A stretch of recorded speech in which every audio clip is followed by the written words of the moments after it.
জি, প্রথমেই আপনি আপনার নামটা একটু বলুন। আমার নাম পুতুল। পুতুল, বয়স কত এখন পুতুল আপনার? 27। 27 বছর বয়স। থাকেন কোথায়? থাকি যাত্রাবাড়ি। যাত্রাবাড়িতে থাকেন। জন্ম জেলা কোথায়? বরিশাল, পটুয়াখালী, মির্জাগঞ্জ। ঠিক আছে, শুরু করেন একেবারে যেখান থেকে মনে আছে আপনার জীবনের গল্প শুনবো আমরা। আমি অনেক ছোট, আমার সঠিক খেয়াল নাই, কিন্তু আমার মা একটা বাসায় কাজ করতো। আমি আমার মার পিছে পিছে যাইতাম। জায়গাটার নাম ভুলে গেলাম। হেরা ছিল খ্রিস্টান। খ্রিস্টান, আচ্ছা। হ্যাঁ, খ্রিস্টানের বাসায় আমার মা কাজ করতো। তো আমি তো তখন অনেক ছোট, প্রায় মনে হয় 6-7 বছর হইব। তখন আমার মার কাছে আমি যাইতাম টাকার জন্য। ওই যে 1 টাকা করে দিত, 1 টাকা 8 আনা করে দিত। তখন তো ওই কুত্তা আমার একটা কামড় দিছিল। ওদের বাড়ির কুকুর? ওদের বাড়ির কুকুরে কামড় দিছিল। তো কামড় খাওয়ার পর আমার এত বড় একটা বড়ই দিছিল খাইতে। তো বড়ইটা খাইছে পর আর ব্যথা মাথা কিছু নাই, গেছে গা, পালো হয়ে গেছে গা। মানে ওষুধ? ওষুধ। আচ্ছা। আমরা যখন নাকালপাড়া শাইনবাগ থাকতাম। আপনার মা ওই খ্রিস্টানের বাসায় কাজ করতেন, সেটা ঠিক আছে, কিন্তু আপনার বাবা কি করতেন? আমার বাবা রিক্সা চালাইতো। বাবা রিক্সা চালাতো। কয় ভাই বোন ছিলেন আপনারা? আমরা 4 ভাই বোন ছিলাম। 4 ভাই। আপনি কি বড় ছিলেন না ছোট? না, আমি 3 নাম্বার ছিলাম। 3 নাম্বার ছিলেন, আচ্ছা ঠিক আছে, বলেন। তারপর তো ফার্স্টে আমরা তো বস্তিতে থাকতাম, তো বস্তিতে ছেলে মেয়ে আছে, ওদের সাথে খেলাধুলা করতাম। তো তখন একটা ছেলে আমার অনেক ভালো লাগতো। প্রেম কি জিনিস বা ভালোবাসা কি জিনিস তখন বুঝতাম না। মানে তখন তো লেখাপড়াও করেন না? না, আমি কখনো লেখাপড়াই করিনি। লেখাপড়াই করেননি আপনি, আচ্ছা ঠিক আছে। ওদের সাথে ঘুরতাম, খেলতাম, ওই লাড্ডু খেলা, এই খেলা, এটি খেলতাম। ওর আমার অনেক ভালো লাগতো। ওর মা ছিল না, বাপও ছিল না, দাদি ছিল, ওর দাদি পালতো। তোর একটা বড় ভাই ছিল, ওর নাম ছিল সালাম, আর ওর ভাইয়ের নাম ছিল কালাম। তো সালামের সাথে আমার খুব ভালো একটা সম্পর্ক। ও ছোট, আমিও ছোট। সালামের ভাই কালাম তো বিকাল হয়ে গেছে। বিকাল হয়ে যাওয়ার পরে আমি আইতে লইছি, খেলাধুলা করার পর আইতে লইছি। তো একটা গ্যারেজ আছে, ওই গ্যারেজের জায়গায় আগে অনেক জঙ্গল আছিল। ওই জঙ্গল আমার টেনে নিয়ে গেছিল। আচ্ছা। তো টেনে নেওয়ার পরে না, আপনার যে ছেলেটাকে ভালো লাগতো তার বড় ভাই? হ্যাঁ। আচ্ছা। তখন আমার নিয়ে যাওয়ার পরে আমার শরীরে আতাইছে। তখন আমার বয়স কত, 6-7 বছর হইব। জি। তো ওগুলো ওই গ্যারেজে মানুষজন থাকে না, যেমন বড় বড় অফিসে চাকরি করে, এই গাড়ি ঘোড়া রাখে গ্যারেজ, ওই গ্যারেজ। তো একটা লোকে দেখছে, দেখা ওই লোক আবার লাডি লিয়ে আইছে। তো আমার খেদাই দিছে, ওই দূরে গেছে গা। পরের দিন আমি মানে আমার এত ব্যথা, পরে আমার মায়েরে কইলাম, মা পরে যে দাদিরে কইলো, পরে অনেক বকাবাদ্য হয়েছে, উনি অনেক কিছু হয়েছে। পরে আমরা ওদিকে দেশে গেলাম গা। দেশে অনেক কষ্ট। আমার আব্বার পা ভেঙে গেছিল, আমার আব্বা পঙ্গু ছিল, আমার আব্বা কোনো কাজ করতে পারতো না। পুতুল, আপনার যদি কাঁদতে ইচ্ছে করে আপনি কান্নাকাটি করবেন, আপনার যেভাবে বলতে ইচ্ছে করে আপনি বলবেন, কান্না গোপন করার কোনো দরকার নাই। আমার আব্বা এই পঙ্গু পাও নিয়ে কি করবো, কোনো কিছু করতে পারবো না। পরে কল বানায় না, কল চাপ কল, জি, ওগুলা ঠিক করতে গেছিল অনেক দূরে, বিভিন্ন দেশে দেশে যায়। পঙ্গু পাও নিয়ে গেছে। এমন 3-4 দিন না খাইও রয়েছি। আমার মা দেশে মাসে ধান মলতো, মাসে চাউল দিত বা বাদ দিত, ওগুলো আনতো। একটা আমরা 5 ভাই বোনের খাওয়াইতো। যেদিন চাল টাল না থাকতো, ওদিন 500 করে ফ্যান এনে খাইতাম, লবণ দিয়া একটু হলুদের গুঁড়া দিয়ে গুলাই না খাইতাম। এরকম গাছের দিন। আমার একটা ফুপু আছে, হ্যাঁ ছোটবেলা বিয়ে হয়েছে একটা বুড়া লোকের লগে, এই জামাই মারা গেছে। পরে আমার ফুপু একলাই থাকে। হ্যাঁ ধান চাল যাওয়ায় ওই থেকে আমগো দেয়। তখন আমগো অনেক অভাব। তখন আমার ছোট ভাইটা হয়েছে, তখন আমরা আবার ঢাকাইয়া পড়ি। আমি আমার বড় আপা মিরপুরে একটা বাসায় কাজ করতাম। আমার বড় আপা তো আমার 8 বছর বয়স। ছোট ভাই থেকে লঞ্চ আইসি। পরে আমি কই, মা আমার ভাইটার জন্য কেউ না মারে, তুমি দেখো। এই কই আমি আয় পড়ছি। তখন থেকে আমি হারাই গেছি। আমার আপা যে বাসা আমার দিছিল, তারা তালিম করতো, ভোরবেলা উঠতে হইতো। আমাদের দেশ গ্রামের মানুষ তো ভোরবেলা আজানের লগে লগে উঠতে যায়। আমিও উঠতে গেছি। আমার বড় আপা রুটি বানাইতে আসছিল, তখন আমি উঠে গেছি। আমার বড় আপা ইশারা করলো যে ওদিকে যা। আমি মনে করছি আমার বাইরে যেতে কইছে, তখন আমি বাইরে গেছি গা, রাস্তা খুঁজা পাইনি। আর পরে মারা গেছি। হারাই যাওয়ার পরে একটা মহিলা আমার পাইছে, পাওয়ার পরে একটা মহিলা একটা বাসায় আমার কাজে দিছে। তখন আমি অনেক ছোট, আমি কোনো কামই করতে পারি না। মানে দেখি ঢাকা শহরের ঘটনা। তখন তো আমি অনেক ছোট, কোনো কামই করতে পারি না। আমার দিয়ে আড়ি পেতল ধোয়াইতো, কাপড় চোপড় ধোয়াইতো, ওরে সব কাম করাইতো। তারপর হারা যেন কই বেড়াইতে গেছে, আমার তালা মেরে থেকে গেছে, আমার না খাওয়া রাখছে। এই সকালবেলা গেছে, রাইতে এসে আমি সারাটা দিন না খাই রয়েছি। পরে মহিলা আইসে, পরে আমি কইকে দেন আমি যে আপনি দিয়ে গেছে নে, আমি হ্যার বাসায় যাবো। আমি হেরে কইলাম যে দেখেন খালা, আমার বোনের তো আপনি খুঁজে পাইলেন না, আমি এই বাসায় থাকুন, আমার না খাওয়ায় রাহে আর আমারে সব কাম করায়। পরে ওই মহিলা আরেকটা বাসায় নিয়ে দিল। তখনও কি মায়ের খোঁজ মানে পরিবারের খোঁজ পান না, আমি কতদিন পরের হারাইছি ঘটনা? 3 দিন হইছে, মানে 3 ঢাকা দিন? থেকে। 3 দিনের মাথায় অন্য একটা বাসায় দিয়ে দিল? আচ্ছা। মানে আমি দেশের থেকে যেদিন আইছি হুম। এর পরের দিন আমি হারাই গেছি। তখন তো আমি নাম ঠিকানা কিছু জানতাম না। তো আমার মিরপুর 11.5 পল্লবী আছে, ওই বাসায় নিয়ে গেছে। ওই বাসায় নেওয়া যাওয়ার পরে তার ছেলে আবার সাংবাদিক ছিল, নাম ছিল বাবু। আমি খালি কানতাম যে আমার ভাই মা বাপের লেগে সবাই লেগে কানতাম খালি। আর হেরা না আমার হুদুদি মারতো, করে সব কাম করাইতো, আর খালি মারতো, আর খালি আমার ভাইয়ের কথা মনে পড়তো আর আমার মার কথা মনে পড়তো যে আমার ভাই কি খায়, আমার মা কি খায়। পরে হেনে আমি 3 বছর আসছিলাম। এরা ভালো মন্দ খাইতো, প্রতি শুক্রবার বন্ধ দিত, ভালো মন্দ রাখতো, আমাদের দিত না। আমি চেয়ে থাকলাম, আমার মারতো। তারপর অনেক কান্দাকাটি করতাম। পাশে ঘরে একটা মহিলা কাজের লোক, ওই মহিলা আমার কান্দা হই না খালি কয় কি ছেলেটার কি মারা মারে, কেউ একটু ধরো না। পরে একদিন ওই মহিলা কয় কি তুমি দেশ কই। পরে আমি ঠিকানা কইলাম, কামগো দেশ এদিকে, তুমি আমার লগে চলো, তোমার মা বাপরে আমি খুঁজে দিমুনি। আমি কয়া যামু। পরে না মহিলার লগে না আমি সবকিছু রেডি, মহিলার লগে আয় পড়মু। কেমনে কেমনে যেন জাইনা লাইছে যে আমি মহিলার লগে যামু। এই বসিতে যাই এই মহিলারা দইরা কি বকা বকছে আর আমার দুনিয়ার মারামারি মারছে। মারা পরে আমি আর কাছে আবার ঠিকানা দিছিলাম, যদি আমি পলায় টলায় যাই, যদি চুরি মুড়ি করি, এলে ঘাড়া মনে আমার ছবি টবি রাখা দিছিল। পরে ওই ঠিকানা আমার হাত ছেলে লঞ্চ উড়ে দিয়েছে। আমার 1 টাকা দেয় না, আমি 3 বছর রইলাম, আমার 1 টাকা দেয় নাই। তার মানে আপনার ঠিকানাটা ওরা আগে থেকেই জানতো, তারপরেও বাড়িতে পাঠায়নি আপনাকে? না, এই অবস্থায় 3 বছর আপনাকে বাসায় কাজ করিয়েছে? আচ্ছা। 1 টাকাও দেয় না। আমি যে আমার দেশে বাড়ি থেকে বেরোতে দিত না আপনাকে, না, যাতে আপনি চলে যেতে না পারেন, এই জন্য বাড়ির মধ্যে সারাদিন বন্ধ করে রাখতো? হ্যাঁ। তারপরে 3 বছর পর আপনি বাড়ি গেলেন, কোনো টাকা পয়সা দিল না? না। পরে বাড়ি গেছি, বাড়ি যাওয়ার পর আমার মা বাপ তো মনে করছে মরে টরে গেছে, অনেক ফকির ফাকর ধরছে। তারপর আমার মাথায় সেন্স আসিল না, আমি নাকি পাগলের মতো করছি। আমি কি এর ঘাস খাইছি, কি এর লতা খাইছি, পাতা খাইছি, এমন নাকি করছি।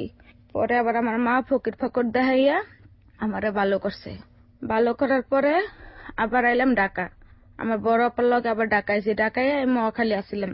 মহাখালী চাকরি করছি গার্মেন্টসে, 900 টাকা বেতন। তো বাইরে থেকে অফিসার আয় না, বড় বড় বাইরা, তো ছোট ছোট বাচ্চা করে রাখলে না, ওই অফিস বন্ধ করে লাই। কয় কি যারা ছোট ছোট আছে না ওগো বাদ দাও, তোর নাম গো বাদ দিয়ে দিছে। আমি তো আর চাকরি করতে পারতেছি না, কই যাবো। পরে একটা বাসায় কামে রাখলাম, 500 টাকা করে দিব, টুকটাক ঘরটর মোছা আগে পুষায় দেওয়া। পরে গেলাম হেনে কাজ করলাম। তা আমার মেয়ে ফোন করছে আর মামি গো বাইতে, আমি করছি হ্যাঁ গো বাইতে। হ্যাঁ, মহিলাটা অনেক ভালো ছিল। ওই থেকে আবার কয় মাস কাম করে আবার আয়া পড়লাম, আবার চাকরিতে ঢুকলাম। আবার এই ওই বড় বড় বাইরে আইব, অফিস পোলাপেন বাচ্চা কাচ্চা নেওয়া যাইব না, নিল না, আবার বন্ধ করে দিল। পরে আরেকটা বাসায় কাজ করলাম, হ্যাঁ নাম হলো যে ঠিক আছে, নাম না হলে চলবে, বলেন আপনি, সমস্যা নেই। তার বাসায় হ্যাঁ গো বাসায় আগে বাড়াছিলাম আমরা ছোটবেলা। আচ্ছা। একদিন রাত্রে অনেক রাইতে তার ঘরে মেহমান আইছিল। হেরা আবার ওই যে যারা ছবি টবি করে না, নায়ক নায়িকা, পরিচালকের মাইয়ার শ্বশুর বাড়ি ওইটা। আচ্ছা আচ্ছা। অনেক রাইতে হয়েছে, মেহমান টেমন আইসে না, তা আগে পুষাই দিতে দিতে অনেক রাইতে হয়েছে। পরে আমার কতটি খাওয়ার নেতা দিছে। পরে আমি এডি লই আইছি। তখন রাত কটা, 11:30 কি 12টা বাজে এমন হইব। আচ্ছা। তা আমার বড় আপা মনে করছে কি যে আমি পোলাপেনের লগে খেলতে গেছি। আর পরে আমার কয় কি যে তুই এত রাইতে কোন আনতে আইসস, তুই ঘরতে বাইরা, তুই ঘরে ঢুকবি না। তখন আমি কি করলাম, আমার ওই হাতে যে খাওয়ান গুলা থুইয়া আমি বাইরে গেলাম গা। আমার বড় আপা আবার ডাইল গুটনি লইছে আমার মারতে। আচ্ছা। তুমি কি যখন মারবো থাক, আমি ওইনে বইয়া থাই। কিন্তু আমার এটাও বাবা উচিত আসিল যে আমি আর বোন তো আমার তো আর বাইর করে দিব না, আমি এনে বইয়া থাই। আমি যদি এনে বইয়া থাকতাম, আমার বোনে তো 10 মিনিট পর আবার আমার খুঁজ দুই। আমি বয় আবার কি করলাম, গেলাম কারখানে। আমি নাখাল পর একটা পাগলি আছে, জি, রাস্তার উপরে টুনে ঘর দিয়া থই। আচ্ছা। তা আমি ওই যে ছায়াটার কথা কইলাম না প্রথমে, যে সালাম, তো ওই সালামের লগে আমি ঘুরতে গেছিলাম একদিন। জি, সালামের সাথে যাকে পছন্দ করতাম। আচ্ছা, তো তার সাথে ঘুরতে গেছেন। ও কি আপনার সমবয়সী ছিল, মানে একই বয়সী? হ্যাঁ। আচ্ছা, ঠিক আছে। ওর সাথে ঘুরতে গেছি কিভাবে, যেমন ওই যে বোটাবুটি হইলো না, জি, ওই সময়কার গল্প? হ্যাঁ, আচ্ছা যেদিন খালেদা জিয়া জিতছে সেদিনই আমরা ছবি দেখতে গেছিলাম হলে। আচ্ছা। এই ফার্স্ট আমি হলে যাই ছবি দেখতে ওই ছাড়ার লগে। হুম। ওরা দুইটা বন্ধু আছিল, সবে আমরা এক সাইজেরই ছোট। জি। তো কয় কি যে তোর লগে সালামের লগে কি সম্পর্ক আমি জানি। আমি কই শুনেন খালা, সালামের লগে আমার লগে কোনো সম্পর্ক নাই। আমি কদ্দুরা সেরি আর সালাম কদ্দুরা সেরা, যার লগে আমার লগে সম্পর্ক থাকবো। ওকে। এই কথা আমি কই আমি আইছি। কয় হুন, তোর বিপদ আপদে পড়লে তুই আমার কাছে আইস। তা আমি এই কথাটা চিন্তা করছি যে আমার বোনে আমার ঘরতে বাইর করে দিছে, আমি এই রাইতে কই যামু, আমি পাগলির ঘরে যেয়ে ঘুমাই। যে পাগলি আপনাদের এলাকায় পরিচিত ছিল? হ্যাঁ। ওকে। তা আমি এই রাইটু খালার কাছে যেয়ে ঘুমাই। হুম হুম হুম। তো এনে আমগো নাখালপাড়ার নাম করা সন্ত্রাস, নাম গুজা ফরিদ। গোজা ফরিদ। আচ্ছা ঠিক আছে, বলেন। তো আমারে আওয়ার টাইমে দেখছে যে আমি পাগলির লগে কথা কই। হে পাওয়ার যে পাগলির ঘরে গেছি, টুঙ্গের ঘর, হেনে গেছি, ওই আমার দেখছে। দেখে না আমি তো খাই না সারাদিন, কিছুই খাওয়ান তো আমি লইয়ে এসি, হেও খাইতে পারলাম না। তো ওই লোকটা কি করলো, তো নাখালপাড়া পাঠাইলো, নাখালপাড়ার গেট পাঠাইলো পাগলিরে, ওই চা আনলো আর পরোটা ডিম আনছে। এই গোজা ফরিদ? হুম। আচ্ছা। ওই চা ডিম রুটি পরোটা আনছে, ওগুলো আমার খাইতে কইছে। আচ্ছা, ওই সময়টাতে আপনার বয়স কত? আমি জাস্ট একটু জানার জন্যই জিজ্ঞেস করছি। তখন আমার বয়স 12, পুরো 12 বছর। 12 বছর বয়স। ঠিক আছে, বলেন। তারপর? তখন আমি মাত্র ছোট ছোট প্যান্ট আছে না, প্যান্ট আর এরকম গেঞ্জি পিন্দি, জামা পিন্দি এরকম কুচি দেওয়া সামনে দিয়া, ফ্রক যেটাকে বলে। হ্যাঁ। আচ্ছা ঠিক আছে, বলেন। তারপর ওই কি করলো, চা আমি কিন্তু চা বানাইতে পারি, কিন্তু চা এত তিতা আমার বাপের বসে আমি খাইনি।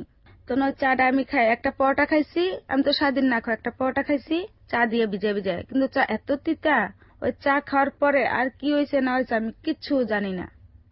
পরে সকালবেলা আমার মেজু বোন আর সেজু বোন এরা কামে যায় চাকরি করতে, তখন এই পাগলি আমার দেখায় তোর বোনে আমার এখানে হুইয়া রয়েছে, আমার পুরো শরীরে রক্তে ভিজা। প্রিয় শ্রোতা, আমরা যেই ঘটনাটি আপনাদেরকে এই মুহূর্তে শোনাচ্ছি সেটা কিছুটা হলেও আপনাদেরকে বুঝে নিতে হবে এবং মনে রাখতে হবে, কারণ গল্পটা এখান থেকেই টার্ন নিবে এবং যেটা ওর জীবনের আজকের দিন পর্যন্ত অন্যতম ভয়াবহ একটি সত্য, যে সত্যটা সমাজের সামনে আনলে এটা ওর ব্যক্তিগত জায়গা থেকে অনেক বড় রিস্কের জায়গা, এবং যে সত্যটা সামাজিকতার জায়গা থেকে ওকে অনেক বড় একটা সমস্যায় ফেলে দিতে পারে। তারপরও আজকে ও রেডিওতে এসছে লাখ লাখ মানুষকে নিজের গল্পটা বলার জন্য। কি কারণে এসেছে সেটা আমরা ওর কাছ থেকেই জিজ্ঞেস করবো একেবারে অনুষ্ঠান শেষে। আপনি আমাকে একটু বলেন, এই গোজা ফরিদ, আপনি যেটা বলছেন যে এলাকার সন্ত্রাস, সে রাতের বেলা আপনাকে এই জিনিসগুলো খাইয়েছে, সেও কি ওখানে ছিল নাকি ছিল না? আপনি কি অবস্থায় তাকে শেষ পর্যন্ত দেখেছেন? মানে সে আপনাকে যখন চা রুটি এগুলো খাওয়াচ্ছে, বা ওই পাগলির যিনি ছিলেন উনিও তো খেয়েছে? না, সে খায় নাই, সেও খায় নাই। এরা দুজন খায়নি, শুধু আপনাকে খাওয়াইছে। বলছে যে তোমার জন্য আনছি, তুমি খাও। খাওয়ার পরে কি আপনারা সেন্স ছিল না? না, আমি আর কিচ্ছু কইতে পারি না। পরের দিন সকালবেলা উঠে দেখেন আপনার সারা শরীরে রক্ত? পুরো শরীরে রক্ত, আর আমার শরীরে কোনো কাপড় চোপড়ই ছিল না। আচ্ছা, তারপর? এটা আমার বোনে দেখছে, তখনও আমি কোনো সেন্স নাই। তারপর আমার বোনে ওই থেকে আমার বোনের উন্না টুন্না পেঁচায় পর আমার বাসা নিয়ে গেছে। তো পাগলিরে জিজ্ঞেস করেনি কি হয়েছে? ও তো একটা খারাপ, ওরে কি জিজ্ঞেস, ওরে তো জিজ্ঞালে আরো মানুষ চিল্লাচিল্লি, তারপরে জিজ্ঞাসে না। ও এই জন্য, মানে এই যেহেতু আত্মসম্মানের বিষয়, সাধারণত বেশি এটা নিয়ে উচ্চবাচ্য কিছু করেনি। তারপর ও কইতেছে তোর বোন আইসে কিলে, তোর বোনের কে আমরা জোর করে আনছি, তোর বোন আইসে কা। তারপর পরে আমার বোনের বড় আপা তো কানতে কানতে যে আমি তোরে কইছি যাইতে, লেখি তোরা একখানে যাইতে কইছি, তুই যদি এনে বইয়া থাকতে আমি তোর একটু খুঁজে নিতাম না। হ্যাঁ, আমার দুলাবাইরে কইছে, মানে চাচা তো দুলাবাই, হ্যাঁ গো সবাই খুঁজছে আমারে, কেউ পায় নাই আমার। আমি তো ওই ঘরেই, ওই পাগলিরও জিগাইছে যে আমার বোনে আইসে এনে, এদিকে আমার বোনেরা দেখছেন? কয় না, তোমার বোনের আমি দেখিনি। অথচ আমাকে সবারই কিন্তু চিনে পাগলিয়ে। আচ্ছা। পরে আমার পুরো শরীরে রক্ত মাহা, জামা কাপড় তো নাই শরীরে। তারপর আমার 2 দিন আমার কোনো সেন্স ছিলই না। 2 দিন পরে আমার যখন হালকা হালকা চোখ মেলতাছি, তখন আমার চাচা আমার কি মারছে, আমি ওই পাগলির দ্বারে গেলাম কা। চাচা মার দিল? আচ্ছা। আমার চাচা অনেক মারছে আমারে, আমার আপন চাচা না, চাচা তো চাচা, অনেক মারছে আমারে। পরে মারছে, পরে আমি কইতে পারি না যে আমার কেডা মারছে না কেডা কি করছে, কিচ্ছু কইতে পারি না। আচ্ছা। তারপর আমি ওই যে কইলাম না অফিসে ছোট করে চাকরি ছাইড়া দিলাম, তো ওখানে বেতন নিতে গেছি। তো বেতন নিতে গেছি, এখন আবার কয়েক বছর ধরে বাইরে আইব না, এনে কাজ কর, আবার এই চাকরি করতে ঢুকছি। 3-4 মাস পর এইটা ঘটনা। জি। যে হঠাৎ করে না মাথা ঘুরে পড়ে গেছি আমি 3-4 মাস পরে। আপনাকে একটা বিষয় একটু জিজ্ঞেস করি, এই যে ঘটনাটা ঘটলো তার আগে ছেলে এবং মেয়েদের মধ্যে একটা শারীরিক সম্পর্ক হয়, যেটা বৈবাহিক সম্পর্কের পরে হয়, সাধারণত এটাই নিয়ম। তো এই বিষয়গুলো সম্পর্কে কি আপনি কিছু জানতেন? না একটা ছেলে এবং একটা মেয়ের মধ্যে শারীরিক সম্পর্কটা কি বা কি, না কিছুই জানতেন না। বুঝুন ওর জন্য কত বড় বিপদ অপেক্ষা করছে। এই ঘটনাটা তো আপনার বড় বোন দেখলো, তো ও তো কিছুটা হলো জানতো। ও কি জানতো না বিষয়টা? চাচা যেহেতু গায়ে হাত তুলছে, পরিবারের লোকজন যেহেতু উচ্চবাচ্য করছে, তার মানে ওরা তো বুঝতে তো পেরেছে। ওরা কি আপনাকে না, কোনো তারা ধরনের... আমার জিজ্ঞাসা, কিন্তু আমি তো তখন কিছুই কইতে পারি না, যে আমার তো কোনো সেন্সই নাই। আমার 2 দিন পর আমার মাথা ঠিক হয়েছে। তারা কি জিজ্ঞেস করেছে যে ওই তারা ছেলে কোনো কিছু জিজ্ঞাসা যে করেছে তোর কিনা? তোর শরীরে কেউ হাত দিছে বা তোর তোর কেউ স্পষ্ট করছে? আমি তো কইতেই পারি না। আর পাগলিরে জিজ্ঞাসা, পাগলি না স্বীকার করছে, যেহেতু এনে নাম করা সন্ত্রাস, ওর কথা কয় তো এবং তোর ফাইসা বিষয়টা যাবে। সবাই ওভারলুক করে গেছে। যাই হোক, বলেন তারপর। 3-4 মাস পরে মাথা ঘুরে তিন পড়ে চার গেছে, মাস পরে আমি এই অফিসে মাথা ঘুরে পড়ে গেছি। মানে যেখানে আপনি গার্মেন্টসে কাজ হ্যাঁ, করতেন? গার্মেন্টস চাকরি করি, এটা মোয়াখালী। আচ্ছা। আমার চাচাতো বোনের আছে, আবার ওই ঝাড়ু দেয়, কাজ করে। হুম। তো ওরা কি করলাম, আমার মাথা মতো পানি টানি দেওয়া হয়েছে। তোর কি হয়েছে, তুই মাথা ঘুরে পড়ে গেছিস? আমি কই, বউ আমার কইতে পারি না আমার কি হয়েছে। আমি দেখে পুরা অন্ধকার হয়ে আমি ঠাস করে পড়ে গেছি। পরে কি হয়েছে কইতে পারি না। কয় তোর জন্ডিস মন্টিস হয়েছে নি? আমি ভাত পানি কিছুই খাইতে পারি না, আমার জন্ডিস মন্টিস কেমনে কম আমি। পরে গেল, পরে যখন আস্তে আস্তে না আমার পেট ফুলতে আছে, আমি কই কি আমার কিছু হয়েছে মনে হয়, আমার পেট ফুলে আর খালি বমি আয়, পেট ফুলে আর খালি বমি আয়। তো যাক, গার্মেন্টসে আইয়া পড়লাম। তো ওই সময়ও আপনি কাউকে কিছু জানাতেন না, কারণ আমি বুঝতেই পারিনি। বুঝতেনই না। হুম। আমি আবার যে বাসা কাজের কথা, যে বাসা, ওই বাসা আবার আইলাম। তার 2টাই মেয়ে, একটা জয়া একটা স্বর্ণা। অনেক আদর করতো, মানে এরা যা যা খাইতো আমারও দিত, আমিও খাইতাম, ভাই ও কথা মতোই চলতাম আমি। অনেক আদর করতো। তো তার একটা ভাইয়া ছিল খারাপ। খারাপ কি, যে আমার একলা পাইলে না শরীরে আতাইতো খালি। হুম হুম হুম। একদিন এরা বেড়াইতে গেছে, বেড়াইতে যাওয়ার পরে আমি ঘরের সব কাম করে আমি শুয়ে রয়েছি, তো বাড়ি দিয়ে তো তালা মারিয়া গেছে। সে আইসে আমার শরীর লাতাইতেছে। এখন যে আমি চিল্লানো দিতে পারতাছি না, কিছু কইতেও পারতেছি না, যে তো হ্যাগো বাড়ি আর আশেপাশে কেউই নেই, কারে কি কমু। তারপর এরকম এরকম করতে করতে না একদিন না হে আমারে খারাপ ই করে লাইছে আমার শরীরে। বুঝতে পেরেছি আমরা। হ্যাঁ, তারপরে? তারপরে এ করছে পরে না, পরে এটা তো শরমেরও প্রশ্ন, এটা তো কিছু কওয়া যায় না। আমি আর পা ধরে কাঁদছি যে আপনি আমার মামা লাগেন, আমি আপনার বোনের খালা ডাকি, তা আপনি তো আমার মামা। মামা এমন করে কেউ কোন? আমি আপনার পাও ধরি, আপনি এমন করেন না। কয় টাকা দিমু তোরে আমি। আমি কই, আমার টাকা লাগবে না, আপনি আমার লগে এমন করেন না। তখনও কিন্তু আমি জানি না যে আমার এই হইছে। তো এই লোকটা আমার লগে জোর জবরদস্তি থাকলো। থাকার পরে এরকম 2 দিন 3 দিন থাকছে। এরকম থাকার পরে এখন না আবার হ্যাগো বাসা বয়ে না এরকম মাথা ঘুরে পড়ে গেছি গা। মাথা ঘুরে পড়ে গেছি আর হুমানে বমি করতাছি। তো এগুলো ওই খালায় দেখা, খালায় কয় কি আমার লগে আয় তো। আমি কই যাবো? কয় তুই আমার লগে আয়। এ করেছে পরে না আমার না মেডিকেল লয়ে গেছে। মেডিকেল নিচ্ছে, পরে কয় কি যে তো বাচ্চা পেটে। পুতুল, আমরা যেখানটায় ছিলাম, ডাক্তার দেখে বলল যে আপনি প্রেগন্যান্ট। তারপর কি হলো? তখন তো আমার মাথায় লাগা যেন আকাশটা ভেঙ্গা পড়ছে। আমি একটা বাচ্চা, আমার পেটে আবার বাচ্চা। পরে আমার ওই খালাম্মা জিজ্ঞাসে যে তোর কি বিয়ে হয়েছে? তখন আমি কতক্ষণ বইয়া রইছি, আমি এটি কি কয়। পরে আমি কই কি খালা, আমার বিয়ে হয়েছে। কত স্বামী কি করে? পরে আমি কি কম, আমার স্বামী রিক্সা চালায়। পরে এরা করলো কি যে দেখ, এই সময় কাম করা উচিত না, তুই আর আইস না। একথা করার পরে আমি যা পাইতাম টাকা ওগুলা দিয়ে দিল। হুম হুম হুম। দিয়ে দেওয়ার পরে আইসি মার কাছে, নাখাল পাড়াইছি। ওই পাগলির লগে দেখা হয়েছে আমার লগে। তখন পাগলিরে কইলাম যে খালা, মা আর খালা এক। মা মরে গেলে খালা দিয়ে মায়ের কষ্ট ভুলা যায়। দেন আমি আপনার খালা ডাকছি, একটা রাত বিপদে পড়ছে, আমি আপনার ঘরে গেছি, আর আপনি আমার এত বড় ক্ষতিটা করে লাইলেন। এটা ঠিক করছেন আপনি? কন্ত খালা। কয় কি হয়েছে? আমি কেন, আমারে ডাক্তারে কয় যে আমার বাচ্চা পেটে। এই কথা আমি ওরে কইছি, আমার বাপ মারে তো আমি এটা কইতেও পারবো না বললেও। হুম হুম হুম। আমি ওরে কইছি, ওই যে আমার বোনের কাছে যা কইছে। আমার বোনের কাছে যা কইছে, আমার বোনে আর আমার মা ছুটতে আইছে। কয় কি রে এই বলে তোর হইছে? আমি কই না, কেডা কইছে? না আমার কিচ্ছু হয় নাই। কয় পাগলি যে কইছে। এটা তো একটা শরম না, যে আমি একটা বাচ্চা, আমার আবার বাচ্চা, বিয়া শাদী কিচ্ছু না। এটা তো আমার মা বাপেরও তো একটা লজ্জার বিষয়। তারপর ওই পাগলি কয় যে আমি মিশা তো কই তোর মাইয়ারে জিগে এলা, আমার সামনে জিগা তোর মাইয়ারে। হুম হুম হুম। পরে তো আমি মার পা ধরে কান্দা দিছি যে মা আমি তো কিছুই জানি না মা, যা হয়েছে আমার অজান্ত হয়েছে, আমি কিছু জানি ক মা। পরে আমার মা বাবা তো একটা মান সম্মান নিয়ে থাই করে, এখন সবাই জানাজানি হয়ে গেছে।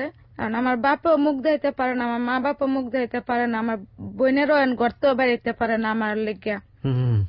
পরে আমার কি করলো, আমার বোনে আমার গর্তে আমার বোনে বাইর করে দিল ওকে, যে তোর লেগে আমাকে মান সম্মান যাবো গা, তুই জায়গা আনতে। তা আমি কই যাবো, আমার তো যাওয়ার জায়গা নেই, আর তোরাই তো আমার সব, আমি আর কই যাবো কয় জানি না যে এনে মন ও আমার আবার ডাক্তারখানা লয়ে গেছিল, কয় এটা হালান না সম্ভব না। ডাক্তার বলেছে এটা ফালানো সম্ভব না। ওই তো একটা বাচ্চা, যদি ওর পেটেতে এইটা হালাই তাহলে তো ওই তো মেরে যাইব, এটা সম্ভব না। পরে কইছে, পরে আমার অনেক মারছে, আমার বড় পায় আমার মায় মিলা অনেক মারছে আমারে, মারার পরে আমারে বাইর করে দিছে, কয় তোর যেন এই এলাকায় না দেই, তোর যেখানে মন চায় তুই হেনে যা। এই কথা করার পরে আমি কই যামু, আমি তো যা 2 আনা কামাই করছি বাপ মায়েরই দিছি, আমার বাপের পা বাল না, আমরা সব ভাই বোনের ছোট ছোট, আমরা 1 বছরের ছোট বড় ভাই বোন।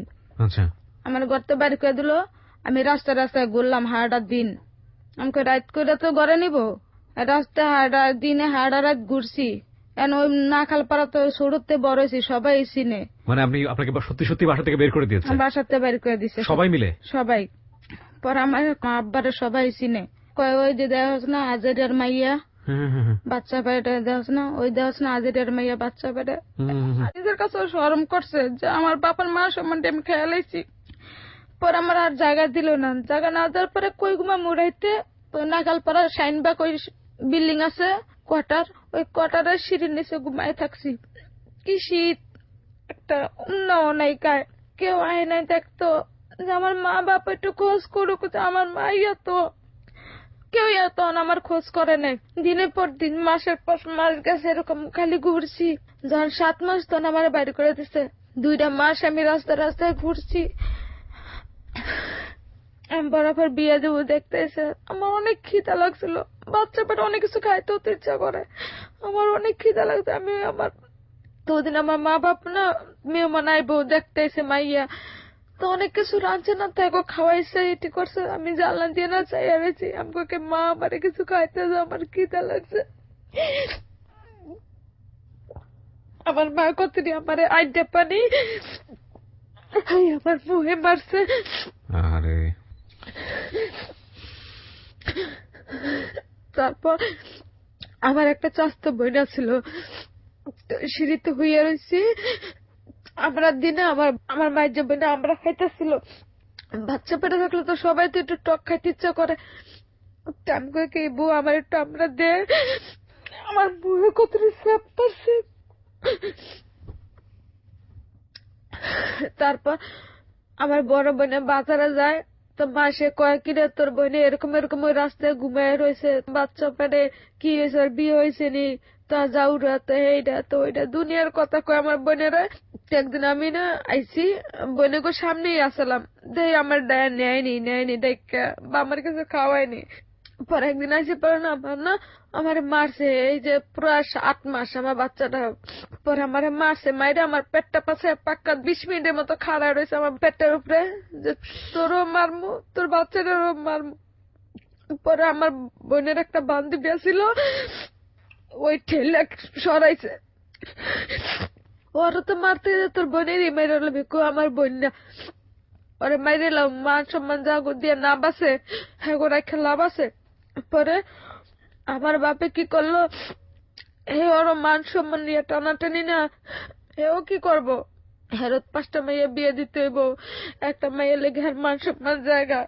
আমার বাপে আগে কষে আসছিল, তুই কি করছো, চাপাটি লইয়া আমারে খুঁজে মারার লেগে একবারে মেরে লাইব আমারে। আমার একটা চাস্তো বোন আছে, মারা গেছে, ওই আমি কই কি আখা আমার একটু গরু মাংস দিয়ে ভাত খাবি, পরে কয় কি তুই এনে থাক, আমি তোর গরু মাংস আইন দেয়া ভাত লইয়া মনে।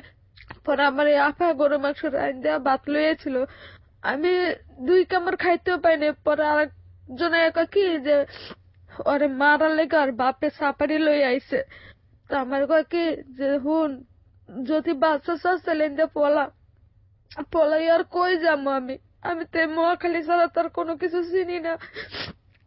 এই আটতে আটতে আটতে আটতে মহাখালী তখন ব্রিজটা হয় নাই পুরা। কি বৃষ্টি, 7 দিনের বৃষ্টি, বৃষ্টিতে ভিজি রোদে হুগাই, বৃষ্টিতে ভিজি রোদে হুগাই। পরে গেলাম আপনার দেশে। দেশে যাওয়ার পরে ভাড়াও নাই, এই লঞ্চের ছাদে বইয়া রয়েছি, বৃষ্টি সারা রাত বৃষ্টি পড়ছে, বৃষ্টিতে ভিজে ভিজে বইয়া রয়েছি। পরে নামাই দিয়েছে, নামাই দেওয়ার পরে আমার ফুপুর কাছে গেছি। আমার ফুপু আমার জায়গা দেয় নাই প্রথমে, কই কাঁদটা না কাঁদটা, তোর বাপ মায়া নেই কিছু না, আমি কারে কি কমু, আমি এটা রাখতে পারবো না। আজকে যদি তোর মায়াই তো লগে তাহলে রাখতে পারতাম, আমি আর রাখতে পারবো না। একটা ঠোঙা করে কয়টা ভাত টুকানে ডাল দিয়া আবার আমার এই লঞ্চে পাঠাইয়া দিছে, কয় জায়গা ঢাকা।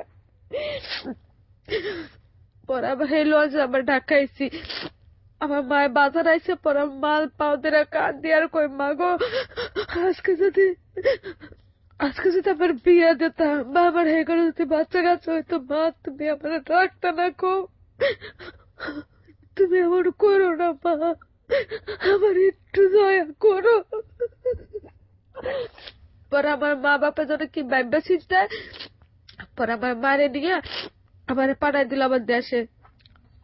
লঞ্চের কোনায় আমি খাড়ায় রয়েছি, আমার মা আমার লঞ্চে ধাক্কা দিয়ে হালাইতে লইছিল, আর আমি এদিকে ফিরছি, পড়ার পারে নাই। মানে ধাক্কা দিয়ে আপনাকে পানির মধ্যে ফেলে দিবে?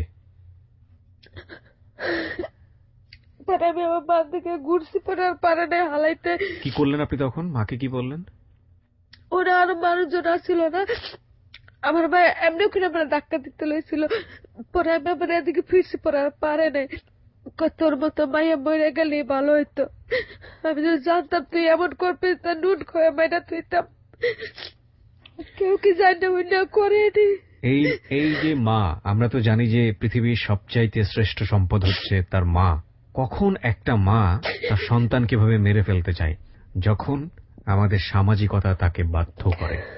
এরা তো একেবারে প্রান্তিক পর্যায়ের মানুষ, দিন এনে দিন খায়। আপনারা শুনেছেন প্রথম দিকে যে বর্ণনা পেয়েছে, ফ্যানের ভিতরে লবণ দিয়ে হলুদ দিয়ে কোন রকম খেয়ে থাকতো, 3 দিন খাবার পেত না। এই রকম মানুষদের আত্মসম্মান, মধ্যবিত্ত মানুষদের আত্মসম্মান, উচ্চবিত্ত মানুষদের আত্মসম্মানের 3টে স্তরের বিভিন্ন রকমের পার্থক্য আছে। একেবারে প্রান্তিক পর্যায়ের একেবারে নিম্নবিত্ত পরিবারের মানুষেরা, এদেরও যে প্রকট আত্মসম্মান, এবং সেখানে ওর যে কনসিভের ব্যাপারটা, সেটার শুধুমাত্র পরিচয় নেই বলে একটা অপ্রাপ্ত বয়স্ক কিশোরী যে জানে না সে রেপড হয়েছে, তাকে ঘুমের ওষুধ খাইয়ে এই কাজটি করা হয়েছে এবং সে সেটা জানে না, তার প্রতি যে সামাজিকভাবে অন্যায় আচরণ করা হচ্ছে, পারিবারিকভাবে অন্যায় আচরণ করা হচ্ছে। নিজের মা তাকে মেরে ফেলতে চাচ্ছে, বাসা থেকে বের করে দিয়েছে, সে ঘটনা তো মুখ থেকে শুনলেনি, কিন্তু তাকে ধাক্কা দিয়ে মেরে ফেলতে চাচ্ছে। এই ধাক্কাটা একজন মায়ের ধাক্কা না, এই ধাক্কাটা একটা সমাজের ধাক্কা। সমাজ আমাদেরকে এইরকম একটা পরিস্থিতির মুখোমুখি দাঁড় করিয়েছে। একটা মেয়ে পরিচয়হীন ভাবে যদি কনসিভ করে এবং সেখানে যদি তার কোনো হাতও না থাকে, সমাজের আমি কিবরিয়া থেকে শুরু করে যারা লাখ লাখ মানুষ এখানে শুনছেন, প্রত্যেকের দৃষ্টিভঙ্গি একেবারে 99.9% দৃষ্টিভঙ্গি হবে এই মেয়েটা খারাপ, যে কারণেই মারা ধাক্কা দিতে বাধ্য হয়। বলুন আপনি। তারপর আমার ফুপুর কাছে আমার থুইয়া, আমার ফুপুরে কয় যে মাসে আমার 500 করে টাকা দিব। আর তখন তো মোবাইল আসছিল না, চিঠির যুগ, আর চিঠি লিখে দিব। থুইয়ার পর মানে 15 দিন তখন আমার না আমাস হয়, কি ব্যথা, রক্ত পানি আগেই ভেঙে গেছে। আমি তো বুঝি না রক্ত পানি কি। আমার ফুপুরও কোনো বাচ্চা কাচ্চা নাই, হেও বুড়া কালে জামাই মারা গেছে। আমার পাশে ঘরে ভাবি আছে, হ্যাঁ জালের পোলার বউ, হেরা কইতাছে যে চাচি আম্মা আপনার বাইজির তো রক্ত পানি ভাঙতেছে, এখন কি করবেন? পরে কয় কি যে আমি কি করবো। আর পরে ব্যথা উঠছে, ব্যথা উঠার পরে সবাই কইছে আরে ডাক্তারখানা না নিলে বাঁচবো না, অত ওই বাঁচবো নাইলে ওই বাঁচবো। আমি এখান থেকে আপনাকে একটা প্রশ্ন করতে চাই। এই যে ঘটনাটা ঘটে গেল, ততদিনে তো আপনি বুঝতে পারছেন যে এই কাজটা কে করছে, তো আপনারা তাকে ধরার চেষ্টা করেননি, তাকে ফেস করার চেষ্টা করেননি, পুলিশের কাছে যাওয়ার চেষ্টা করেননি? হ্যালো, আমরা পারবো না। একবারের জন্য কি ফেস টু ফেস হননি? একটু মুখে বলেন, কারণ রেডিও তো শুনতে পাবেন অনেকে। না, একবারও না। ওই সময় পর্যন্ত একবারও না? তাকে গিয়ে জিজ্ঞেসও করেননি? না, তারা জিজ্ঞেস করলেই তো আমার বাপ আপনি মেরে লাইতো। ও অনেক বড় সন্ত্রাস। ওর নাম করা, ওই নাখালপাড়ার নাম করা সন্ত্রাস। ওকে, বলেন তারপর। তারপর আমার ডাক্তারখানায়? হ্যাঁ। না, ডাক্তারখানা পরে নেয় না। আমার ফুপু কইছে যে তুই মইরা যায় তা আমার রাতেই মরুক, আমি ডাক্তারখানা নিব না। গ্রাম সাইড না, গ্রাম না, ডাক্তারখানা অনেক দূরে। আচ্ছা। আর ও রাতকালে পরে কয় তুই মইরা যায় তো এনি মইরা যাও, ডাক্তারখানা নিব না। আর 3-4 জন, 2-3টেই দেয় বেডি। আরো মানুষজন আসলে অনেক, আমার হাত পাও ধরে রাখছে। আমি তো চিল্লাফালা করতেছে, আমার হাত পাও ধরে রাখছে। কমলে 10 জন আছে আমার ঘরে, আমার ধরে রাখছে। পরে কি করছে, তখন বাচ্চা বাইরে না কিছু না, তখন ওই বিলেট দিয়ে না জায়গা কাটছে। জায়গা কাটছে পরে তারপরও বাইরে না, এই তেল মেল দিয়ে অনেক অনেক কিছু করছে, বাচ্চা বাইরে না। এই যে শরীরের অঙ্গ প্রত্যঙ্গ কাটাকাটি করতেছে, হ্যাঁ, ওইখানে তো অ্যানেস্থেসিয়ার প্রশ্নই ওঠে না। আমি এই জায়গাটা আমি কেন টাচ দিচ্ছি, কারণ এই গল্পগুলো শুনে অনেকেই ফিল করবেন। একটা জীবন্ত মানুষ যার সেন্স আছে, যারা ডাক্তারের কাছে বিভিন্ন অপারেশনে গেছেন, তারা নিশ্চয়ই জানবেন যে অপারেশনের আগে অ্যানেস্থেসিয়া দেওয়া হয়, জায়গাটাকে অবশ করে নেওয়া হয়। অ্যানেস্থেসিয়ার তো প্রশ্নই ওঠে না। গ্রাম্য একজন দায়ী তাকে কাজটা করছে, তাহলে বোঝেন ওর পেটের ব্যথা, ওর শরীরটা কাটতেছে সেটার ব্যথা, এবং যে পৃথিবীতে আসতে চাচ্ছে একটা অনিশ্চিত ব্যথা। মাত্র 13 বছরের একজন কিশোরী, মানে ওর মানসিক অবস্থা, শারীরিক অবস্থা কি হতে পারে ওই মুহূর্তে। জাস্ট একটু চিন্তা করেন, যারা ছেলেরা শুনতেছেন, মেয়েরা শুনতেছেন, আমাদের দেশের নারীরা কি পরিমাণ সামাজিকভাবে অবহেলিত। বলেন তারপরে। তারপর শুক্রবার দিন আমার পোলা হইছে হলো শেষ সকালবেলা। পর্যন্ত? হ্যাঁ, অনেক কষ্ট হয়েছে, মানে 3 দিন ব্যথা আমার, মানে তারপর তো ওই জায়গা কাটটা পরে অনেকখানি কাটছে, পরে মাথা বের করছে। তারপর বাচ্চা মরা, মরা বাচ্চা, মানে ওর কোনো নেই, মানে কোনো নড়াচড়া নাই? না, কোনো লড়াচড়া না। সবাই মনে করছে কি মা মরে গেছে। আচ্ছা আচ্ছা। তো যে রাস্তায় রাস্তায় ঘুরছি না, মানুষের সিঁড়িতে সিঁড়িতে ঘুমাইছি, কেউ লাত্তি দিছে, কেউ উষ্টা দিছে, কেউ কত খারাপ খারাপ কথা কইছে। মানে সবাই এটা জানতো মোটামুটি যে এই যে কনসিভের ব্যাপারটা, এটা ভালোভাবে না, হয় নাই? যেমন আমি একটা বড় লোক সিঁড়ির নিচে থাকলে তো একজন একটা লাত্তি দিবই, যাই তুই এনে ঘুমাইছিস কি লিগে, উঠ, এমনি করে তো লাত্তি মারে। আমি যে কমলে একটা মাস আমি খালি মানুষের সিঁড়ির তলে তলে ঘুমাইছি, সিঁড়ির নিচে, যে দেখছে এই এনে হুসুস কি লিগে, উঠ, এমনি করে একটা লাত্তি মারছে। যখন খিদা লাগছে ওই মাছ খাইয়ে খাইয়ে হালাই দিছে, ওই টুকায় টুকায় খাইছি। বাচ্চাটা কি মরাই হলো? না, বাচ্চা মরে নাই। আমার কাছে কয় কি মনে মরে গেছে বাচ্চা।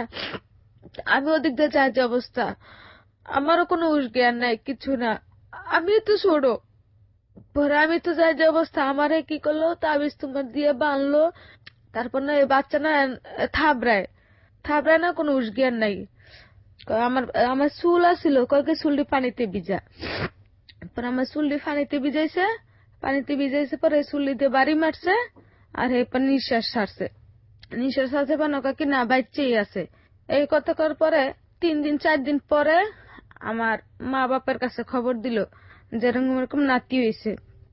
তো আমার মা কইলো কি যে এরকম নাতি আমার লাগবে না, ওরা যদি কোনখানে পালক দিতে পারে বা বেচ চালাইতে পারে হেলে দিয়া যেন আহে, নাইলে না।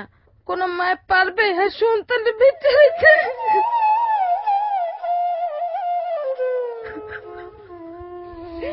বাচ্চা আমি করছি, অন্যায় আমি করছি, বাচ্চা তো করে নাই। আমার বাচ্চারা কেমনে বেচবো আমি, কেমনে এখানে দিব পালক? পরে আমার 1.5 মাস 2 মাস হয়ে গেছে, আমার বাচ্চার বয়স কেউ খবরও নেয় না, খোঁজও নেয় না। পরে একদিন একটা চিঠি লেখছে, চিঠি লেখা কয় বাচ্চা যদি পারে পালক দিয়েতে, নাহলে বেচ চালাইতে, কেউ যদি নেয় ইয়ে দিয়ে যদি আইতে পারে ঢাকার শহরে, ওই মাটি দিয়া হেলে আইব, নাইলে আমার দাঁড়া হওয়ার দরকার নেই। তা আমার ফুফু কইলো কি যে মারে ওগুলো খাইছস, ওগুলো খাইছস, ওখান যদি তুই বাচ্চা রাখতে চাস তাহলে তুই ভিক্ষা করে ভাত খা, আর যদি না রাখতে চাস তাহলে বাচ্চা করে দিয়ে দে। আমি চিন্তা করলাম যে অন্যায় আমি করলাম, দোষ আমি করলাম, পাপ আমি করলাম। ও তো অবশ্য শিশু, ওই তো কিছু করে না, আমি ওরে কেমনে বেচবো আর কেমনে পালক দিব, আমি দিতে পারবো না। হুবু তুমি যা কব আমি হেই হেই করবো, আমার বাচ্চা আমি কাউরে দিব না। আমার হুবু কয় কি একটা ব্যাগ ধরা দিছে, কয় যে আজকে তুই ভিক্ষা করে ভাত খাবি যদি পোলা রাখতে চাস।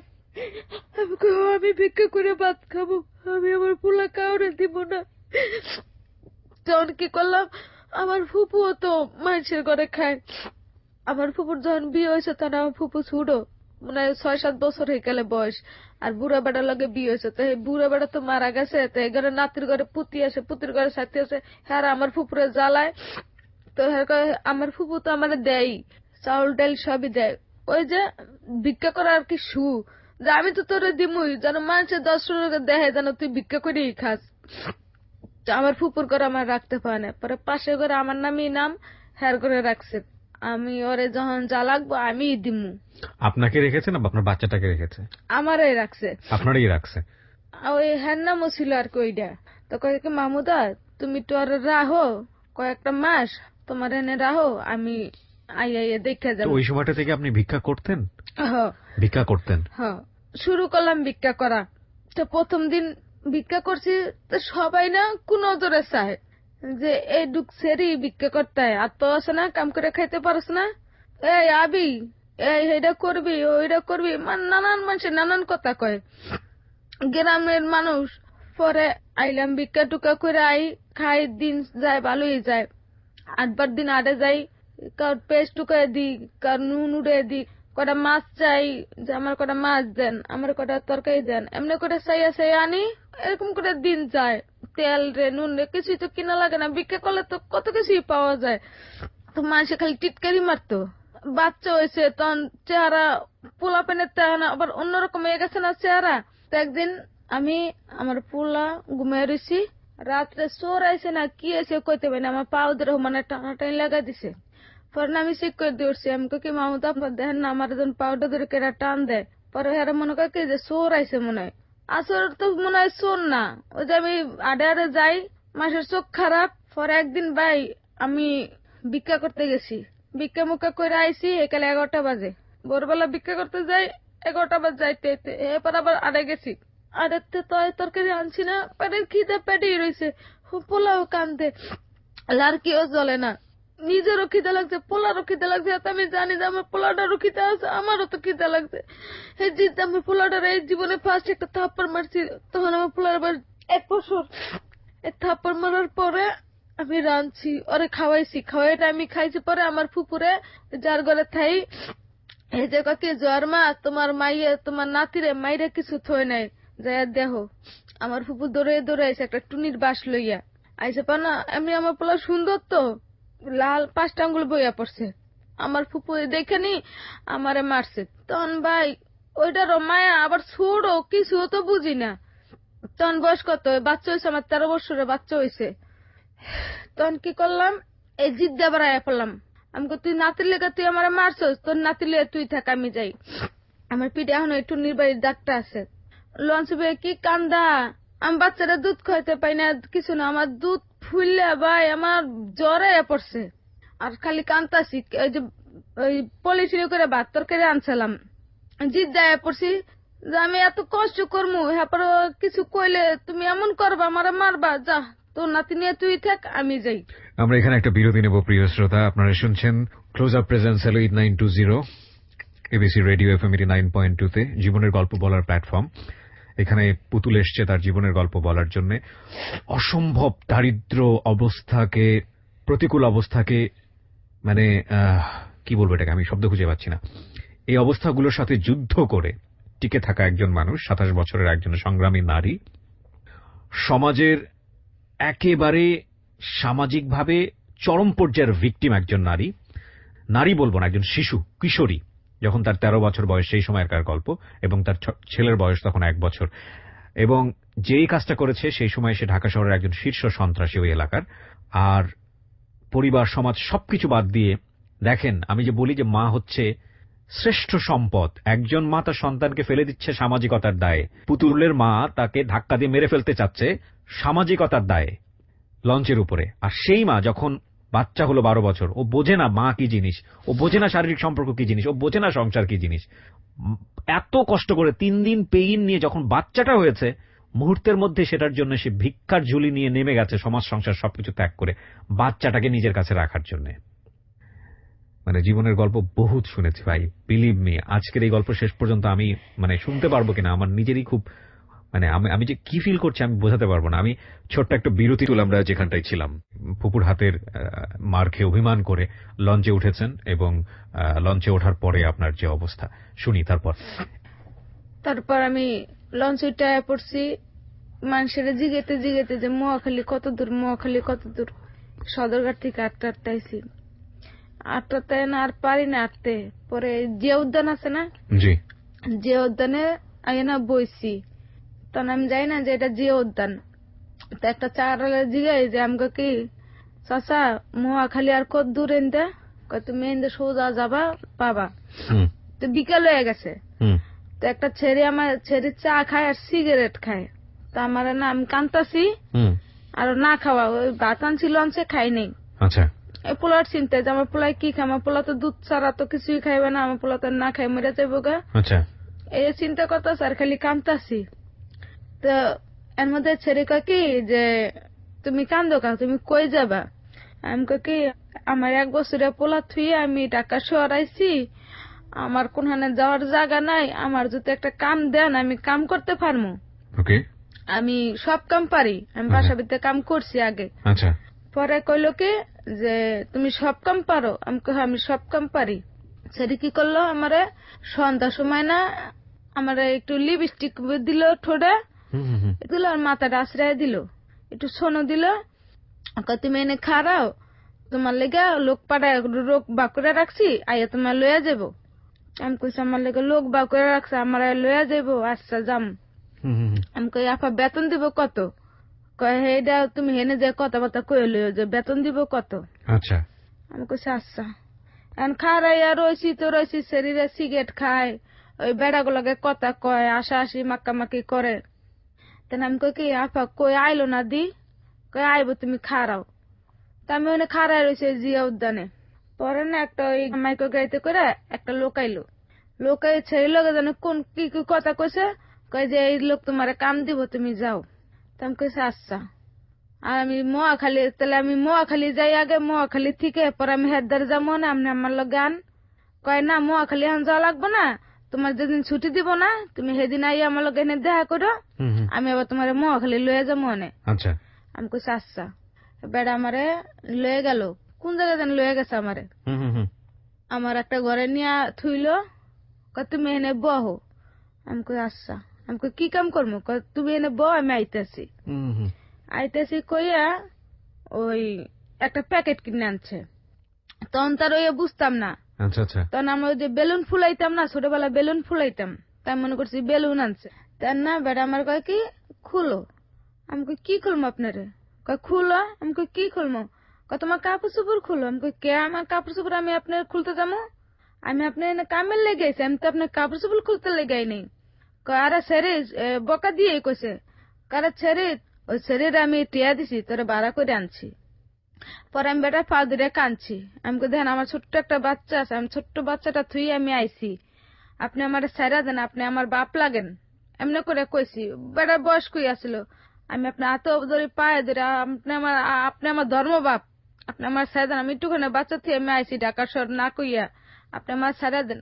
অনেক কান্দা কাঁদছি। বেটা হুনে না, বেটা তোর টেয়া জানছি না, আমি তোর হুনমুখী লেগে ওই ছেড়ে আমার টেয়া দিব ফিরত, তোর টেয়া জানছি না। এমনি করার পরে কি করবো ভাই, আমার তো করার কিছু নাই আছে, আমার ওই নাচপত্র বান্ধা। ওই কি করলো ওই বেড়া আমার লগে 2বার 3বার থাকলো, আমি ব্যথা উঠতেও পারি না, কিছু করতেও লড়তেও পারি না, সরতেও পারি না। এই ব্যথা শরীরে দিয়ে আমার বেড়ায় ভোরবেলা বাইর করে দিছে। আমি তার রাস্তাঘাট চিনি না, এখন আমি কই যাবো? পরে এই মানে ওখানে একটা গোল চক্কর আছে আর কি, ও এমন জায়গায় নিছে। পরে ওই যে একটা গোল চক্কর আছে, ওই গোল চক্করে জিগাইতে আবার এই ইতে আইসি, এই জিয়া উদ্যান আইসি। না শরীরে দেখি না। পরে ওখানে চার দোকান আছে, আমি কই কি চাচা আমি যে কালকে এনে সেরিয়ে আমার লোক কথা কইলে সেরিয়ে কই ওই জঙ্গলে হুইয়া রয়েছে দেখ, সেরের বাসা বাড়ি নেই। পরে কই জঙ্গলে হুইয়া রয়েছে দেখ। পরে আমি গেছি, যাওয়ার পর আমি কই কি আপা আপনার কামটা ঠিক করলেন কোন দি? পরে ছেড়ে আমারে মারছে। কয় কি করছি তোর? আমি কি করছি? তুই কইছিস না কামের কথা, তুই কামের কথা কইছিস দেখি তো আমি তোর কাম ভাগ করে দিছি। আমি এই কামের কথা কইছি আপা কোন দি? আমি এই কামের কথা কইছি আপনারে? পরে হেন্টে মায়ের গুতা খাইয়া পরে আমি মহাখালী খুঁজতে আবার মহাখালী আইছি। মহাখালী আইসি পরে 3 দিন থাকছি মহাখালী। এন্ড আমি দেশে যাবো, আমার হেঁটে হতো না, এটা হতো লাগবে মানুষের। আমার আব্বারে কইতেছি যে আব্বা আমি আইছি, এখন কাম কাজ করবো, চাকরি বাদা করবো, কাম কাজ করবো, সবই তো আপনারই দিমু, তা আমার জায়গা দেন। আর আমার পোলাটা কয় পোলা টোলা এনে আনবার লাগবো না, এনে পোলা টোলা আনতে পারবি না, মন ছেলে একলা থাকবি না, মন ছেলে না। তোরা কইছি না পোলা দিয়ে দিতে কাউরে। আমি কই আব্বা যদি আপনার একটা মাইয়া যদি কইতেন যে ওর একটা বেচেলাম একটা দিয়ালা দিতে পারতেন আপনি, হইয়া কন দি। পর আমার বাপের কিছু কয় নাই। আমার বোনিটা কি এই আর এই অনেক পার্থক্য আছে, তোরা আউরে যে ওরা কেডা পালবে, সমাজে মুখ দেখাইতে পারবো না কিছু না, হইলে লাভ আছে থেকে। পরে কি করলাম, কয় আর যদি গুজে হনে ফরিদে যদি হনে তাহলে তো অনেক কিছু হয়ে যাবে, তুই এনে যা। তো আমি কই কি শুনেন, আপনারা যদি না কন বা এনে আমগো আত্মীয় স্বজন যদি না কয় তো শুনবে কেমনে কন দি। কয় না তুই এনে যা, তোরে তোরে এনে থাকা দরকার নাই, তুই এনে যা। তেমন আর কই যাবো কন। পরে এর মধ্যে আমার পোলালই আমার হুবু আইয়া পড়ছে। তেমন পোলালই আমার হুবু আইছে না, এই গুজা ফরিদের বউ না জানিয়া লাইছে। এখন আমারে হুমানে খুঁজে, আমার তো যেমনি হোক আমার পোলা নিব, হাতে মাইরে দোক আর কাইটোক আমার তো আমার পোলা নিব। ওর ঘরে আর পোলা নাই, ওই যে বিয়ে করছে বিয়ের ঘরের বউ যে ওর ঘরে পোলা পাই নয় নেই, এনে আমারটা নিব। তার মানে বিষয়টা হচ্ছে এরকম যে যেই লোকটা আপনাকে রেপ করে, যে সন্ত্রাসী, তার ঘরে কোনো বাচ্চা কাচ্চা ছিল না, সে বিবাহিত ছিল। এটা তার বউ খোঁজ পেয়ে আপনার কাছ থেকে বাচ্চাটা নিয়ে নেওয়ার জন্য চেষ্টা করতেছে। আচ্ছা, তারপর তারপর আমার পাশে ঘরে মহিলা একটা আছে, আমার বোনের পাশে ঘরে, কয় কি এরে বা তোর বোনের দি মারতে আইতেছে। কয় কেডা? কয় যে গুজাফরিদের বউ আইতেছে কতরি পোলা পানি লইয়া। পরে এই কথা যাইয়া আমার একটা ছোট ভাই আছে, ওই যে আমার দৌড়ে কইছে, কয় এবু এবু তুই এনতে ফলাত গুন্ডার বউ আইতেছে, অত তোরে মারবে নাহলে পোলা লইয়া যাইবে। এই হই না আমার হুবু কি কান্দা, যে এত কষ্ট করলো, ভিক্ষা করলো, এইটা করলো সেইটা করলো, এই পোলা লেগে এত কিছু করলো, জীবনটা শেষ করে এলো ছেলে, এই পোলা নিব? পোলা তো কাউরেই দিব না, বাচ্চা থাকতে আমি। তুই কি আরবি? আমি কই কি আর মুখ কও তুমি, কি আর মুখ, কেউ তো আমার জায়গা দেন আর কেউ আমার রাহেও না। কল দেশে ল। পরে আবার এই দেশে গেছি, ওদিক দিয়া গুজাফরিদ যে আমার পায় নাই, আমার বাহিরে দইরা আমার বইনে গো দইরা, এই আপনার বইনে কই, এই তোর বইনে কই, আমার বাহিরে কয়টা থাপ্পড় মারছে। আচ্ছা, তা আমার বাহিরে কয় আমি তোর তেজি করে দিছি। বাপে বলে এটা? হ্যাঁ। আচ্ছা, আমার বাহিরে কয় আমি তোর তেজি করে দিছি, আমার তীর সীমানি তো রাইতে দিনে, ওই কই মরছে না বাচ্চা আমি জানি না, আমার কাছে আর কোনো খবর নেই। আমার কাছে আমার 5টা মাইয়া, আমার আর একটা মাইয়া মরে গেছে। এই কথা পর কইছে, পর আমার বাহিরে মারছে, গুন্ডা রংবাজ আমার বাপেরে। গুজাফরিদ? হ্যাঁ, গুজাফরিদ তো চাচ্ছিল যে আপনার কাছ থেকে বাচ্চাটা নিয়ে নিতে। ওনার কোনো ছেলে মেয়ে ছিল না? না। আচ্ছা, পরে কি করলো, এরপর আমার তাই পড়লাম দেশে। আবার আমার বাপ মারে তো মারিয়া দইরা অনেক রাহে নেই, অনেক মারছে আমার বাপেরে। জি। তো আমারে ধরাই দিত, নাহলে আমার পোলা দিত। আচ্ছা, যে আমার তখন আমি একটা কথাই কইছিলাম যে এইটা করছস বিয়েই করতি আমারে, তুই যখন আমার এই কামটা করে দিলি, যদি বিয়া করতি তাহলে তো আমার এই এত নানত হইতো না আমার জীবনে। আমার যে খেলার বয়স, সেই খেলা আমার এত কষ্টের বয়সটা হইতো না। পরে আমি তো ইয়া ফেললাম, আর মারামারি ধরাধরি শেষ হয়ে গেল। হইয়ার পর আবার শুনি কি আরে পুলিশে ধরছে, এনে বোম মারছে, হে বোমার ভিতরে পুলিশে ধরছে, 14 বছরের না কয় বছরের জেল হইছে। আচ্ছা, এরপর কি করলাম, পোলা কি করম, ভিক্ষা করমার কত মানুষের চোখ খারাইয়া যায়, ওই ওই কয় দিগায়, ওই কয় ও দিগায়, ওই কয় হেন, ওই কয় তেন, মানে বিভিন্ন মানুষের বিভিন্ন কথা, খারাপ খারাপ বৃষ্টি কথা। আমার পোলা যখন 1.5 বছর, এই পোলা 1.5 বছরে পোলা থুই আবার ঢাকাই দিয়ে কোনো কাম কাজ করতে পারিনি। 1.5 বছরে বাড়িতে রেখে আসলেন? হ্যাঁ, 1.5 বছরে পোলা বাড়িতে রেখেছি। তারপর আইলাম কই এই সংসদ ভবন আইয়া, যে আমার কথা কি, আমার এই দেহটা তো একজনের দেহার কথা, হেনে 3-4 জন তো দেখে লাইছে না, তে জীবন রাইখারছে না রাই ভালো হয়ে গেলাম খারাপ। সংসদে কাম করি, খাই। আমি এখানে একটা নোট করতে চাই আপনাদের সবাইকে। আমার এক খুব ঘনিষ্ঠ বন্ধু, আমি নামটা বলবো না, আপনারা বললে অনেকেই চিনবেন, এফএম এ সে খুব পপুলার আরজে ছিল একটা সময়, এখানে এখনো হয়তো অনেক পপুলার। আমরা খুব ক্লোজ ফ্রেন্ড ছিলাম ইউনিভার্সিটি লাইফে, এবং ও একটা কথা চলে হোক বা ফান করে হোক আমাকে বলেছিল যে ওর একটা সার্ভে বা স্টাডি করা ছিল, বিশেষ করে যারা এরকম যৌনবৃত্তিতে জড়িত, এটাই যাদের পেশা,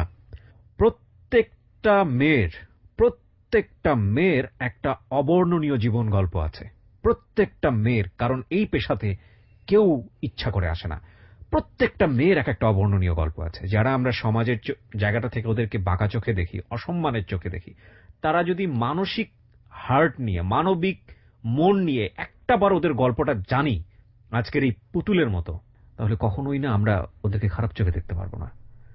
আজকের এই গল্পটা শোনার পরে আমি জানি অনেক আগে বর্ষা নামের একটা গল্প এখানে প্রচার করা হয়েছিল, এটা এটা এত বেশি সাড়া ফেলেছিল বাংলাদেশে, এবং এখনো অনেক জায়গায় গেলে আমি এই গল্পটার রেসপন্স পাই। আজকে এখানে পুতুলের গল্প আপনারা শুনছেন। বর্ষা এবং পুতুলের একটা মারাত্মক সিমিলারিটি, সেটা হচ্ছে বর্ষা এবং পুতুলরা কখনোই স্বেচ্ছায় এই পেশাতে আসে না, তারা বাধ্য হয় এই পেশাতে আসতে। বলেন তারপর এই যে উদ্যান আইলাম, যে উদ্যান আই ওই ওই যে ছেলেরা যেমনে যেমনে করে আমি হেমনে হেমনে করলাম। একটা রিস্কালার লগে আমার লগে সম্পর্ক হয়েছে ওই সময়টাতে। তো তখন রিস্কালার লগে দেওয়া হয়েছে। রিস্কালা আমার জিগাইছে যে কাম করবি, আমি কইছি হ। তো কত, আমি কই 50 টাকা। তো তখন 50 টাকা অনেক মূল্য আছিল। তো থাকলাম, নিলাম। পর আমি মোহাম্মদপুর ভাড়া থাকি, নিজে আমি ভাড়া থাকি না, একটা মেয়ের সাথে থাকি। মেয়ে ওই আপনি এই কাজটা করেই আপনার মাসিক যে খরচগুলো সেগুলো তুলতেন? হ্যাঁ। কতগুলো সম্পর্ক করতে হতো? মাত্র 50 টাকা একজনের সাথে? হ্যাঁ। এরকম কতগুলো সম্পর্ক করতে হতো মাসে তুলতে হলে? ধরেন 1000-1500 এরকম করে নিতাম। 1000-1500 করে কি একটা সম্পর্ক করে নিতেন নাকি? না, তাহলে তখন তো বুঝতাম না, যে যা দিত আমি তাই নিতাম। আপনি বলতে চাচ্ছি যে আনুমানিক এরকম কতজনের সাথে আপনার যেতে হতো প্রতি মাসে? ধরেন 6 জন, 7 জন, 8 জন এমনি। এরকম। এই যে সম্পর্কগুলা, এগুলোর মধ্যে যে একটা শারীরিক বড় ধরনের সমস্যা হতে পারে, অনিরাপদ এই ধরনের সম্পর্কে, এগুলো সম্পর্কে জানতেন? তখন কিছুই জানতেন না। দেখেন কতটা, যারা এই জন্য অনুষ্ঠানটাতে এই প্রশ্নগুলো করি, সেটা হচ্ছে যারা এইসবের মধ্যে ইনভলভ আছেন এবং যারা করেন এবং যারা ক্লায়েন্ট হিসেবে যান, প্রত্যেকের জন্যই বলি, একটা অনিরাপদ শারীরিক সম্পর্ক পুরো জীবনটাকে শেষ করে দিতে পারে। শুধু আপনার না, ঘরে যদি বউ থাকে তারও জীবনটা শেষ করে দিতে পারে। সুতরাং অনিরাপদ শারীরিক সম্পর্কে কোনোভাবেই জড়াবেন না। বলেন। তারপর যখন আমি 3-4 দিন, 1 সপ্তাহের মতো হয়ে গেছে, তখন আমার তো থাকার জায়গা নেই। পরে ওখানে একটা কেউ অফিস আছে, সব মেয়েরা ওখানে যায় থাকে সকালবেলা, আবার 5টার সময় বের করে দেয়। জি। তো ওখানে যে থাকলাম, ওখানে 50 টাকা করে খাওয়ানো দিতে হয়। আচ্ছা। ওখানে 50 টাকা করে খাওয়ানো দিই, একবেলা খাওয়ায়। 50 টাকা করে দিই, একবেলা খাওয়ায়, আবার সকাল বিকালে আবার আইয়া পড়তে হয়। তারপর আস্তে আস্তে যখন 1 মাস হয়ে গেছে, তখন ওই রিস্কালার লগে আমার লগে আবার দেখা হয়েছে। আচ্ছা। তো হয়েছিল বিহারি ছিল। এই মোহাম্মদপুর মিলাদ ক্যাম্প বাড়ি। তো দেখা হয়েছে। পরে তারও বউ আসিল, কিন্তু বউ ছিল পাগল। তো একদিন আমার বোনের এই টাকাই আবার আমার ভাই বোনের লগে মিল হয়ে গেছে। টিয়া পয়সা কামাই, ভাই বোনের লগে আবার মিল হয়ে গেছে। তো এই টাকাই আমার বোনের কাছে আমি 15,000 টাকা রাখছি। আমি এমনি আমার পোলার লেগিয়া, যে কষ্ট যখন খারাপ হয়ে গেছে, তো পোলার লেগেই তৈছি, এই বাচ্চা করেই তৈছি। যা করবো বাচ্চার লেগে করবো, ভবিষ্যৎ আমার জীবন। তখন ফুপুর কাছে? হ্যাঁ, বাচ্চা আমার ফুপুর কাছে হে পালে। আমার জীবন তো শেষই হয়ে গেছে। আমার পোলার জীবন যেন সুন্দর মতো আমি গুছাইতে পারি। তো আমি এর কাছে 15,000 টাকা রাখছি। তো আমি অ্যাক্সিডেন্ট হয়েছি, দেন তারটা ভেঙে গেছে। আমি অ্যাক্সিডেন্ট হয়েছি, ঢাকা মেডিকেলে গেছিলাম। এই জিয়া উদ্যান থেকে অ্যাক্সিডেন্ট হয়েছি, পরে আমার ঢাকা মেডিকেল হয়ে গেছে। তো আমার কোনো ক্ষয়ক্ষতি হয় না, খালি দাঁতটাই ভাঙছে আর কপালটা ফুলে রয়েছে। আচ্ছা। তাই কই কি যে আপনার কাছে আমি টিয়া রাখছি, টিয়াটি দেন, আমি বাড়ি ফাটামো। এই রিক্সাওয়ালার কাছে না, কার কাছে? আমার বড়াফার কাছে। আচ্ছা। 15,000 টাকা রাখছি। আমি কই আপনার কাছে আমি টিয়াটি রাখছি না, দেন আমি বাড়ি গুনে ঘুরে এই পোলাটারও দেখেই একটা হাড়ি দেন। পোলার বয়স কত তখন? তখন 2 বছর। 2 বছরের বয়স। আচ্ছা। যে আমি পোলাটারও দেখেই আর টাকা দিয়েও দিয়েই দুধ মুধ কিনতে হইবে বা যাই কিনে কিনবি, ইয়ানে হে পরে কয় টাহা কি টাহা নাই কোনো। আমি আপনার কাছে দিলাম, আপনার কোন টাহা নাই, আমি 1 মাসের খরচা পুরো আমি আপনি আমার বড় বোন টাকা পয়সা দিয়ে আমি আপনার এনে খাইছি, হ্যাঁ পারো আমি আপনার কাছে জমা থইছি টাকাটি, আপনি আমার টিয়াটি দিবেন না কি লিগা? এই আমার কি উড়া দুরা মারা, কোনো টিয়া দেয়নি হের, আমি কোনো টিয়া পয়সা রাখিনি হের কাছে। এই করে না মারছে, মারার পর আমার না সালার ভিতরে ঢুকায়, মুখ বেঁধে দিয়েছে সালার। আর আমি তো কান্তাছি, দম আটকে আমি লাগতো না, আমার জীবনটা শেষ হয়ে যাইতেছে। ওরকম করে রেখেছে কেন? ওই যে টাকা চাইছি, টাকা দিব না। তারপর আমার আব্বা এসে, আব্বা মুখটা খুলছে, খোলার পরে কইছে আমার বড় আপারে মারছে, মারাটার পরে আমি দায়া পড়ছি। বৃষ্টি, জুবজুবা বৃষ্টি, একটা বন্যা ছিল, এই হুমান পানি আসছিল তখন রাস্তাঘাট। তখন এই বৃষ্টিতে ভিজা আমি আবার সংসদে আইছি। সংসদে আসার পর ওই রিস্কালার লগে আমার লগে দেখা হয়েছে পর আমার গায়ে জ্বর প্রচুর। এই রিস্কালা কি করছে, রিস্কালার বাড়িতে লয়ে গেছে আমারে, রিস্কালার বাড়িতে নিয়ে আমার ওষুধ মশুদ খাওয়াইছে, ভালো টালো করছে। ওর বউ ছিল না? না, ওর বউ ছিল না। না। পরে আমার কয় কি যে তোর এত জ্বর, তুই এলে রাস্তায় সুস্কুলে যা। পরে আমি কিছু আমার এরকম মেরে মেরে আমার খেদা দিচ্ছে আমার বড় আপায়। পরে কাকে আমি তোরে বিয়ে করবো, তুই আমার বিয়ে রাজি হবি? আমি কাকে শুনেন ভাই, আমার একটা বাচ্চা আছে, আমার বাচ্চার স্বীকৃতি দিবেন আপনি? আপনি যদি আমার বাচ্চার স্বীকৃতি দেন তাহলে আমি আপনার লগে বিয়ে দিতে রাজি আছি। কইছে দিমু। এই বাচ্চাটা কিভাবে এসছে সেটা সে জানলো ওই সময়টা? হ্যাঁ আমি কইছি। খুবই হ্যাপি একটা মোমেন্ট মনে হতে পারে আপনাদের, কিন্তু কথা হচ্ছে জীবন কখনোই সুখ কিংবা দুঃখের ধার ধারে না। এটার একটা মারাত্মক গতি আছে জীবনের। এই গতিটা এতটাই শক্তিশালী, কোনো এথিক্স মানে না, কোনো ল মানে না, সুখ দুঃখ মানে না, এটা সামনের দিকে এগোবেই। এবং গল্প, সিনেমা, নাটকে একটা হ্যাপি এন্ডিং প্রয়োজন হয়, কিংবা যারা দেখছেন ওই জিনিসটা, যারা শুনছেন, তাদের একটা বেটার ফিলিংস এর প্রয়োজন হয়।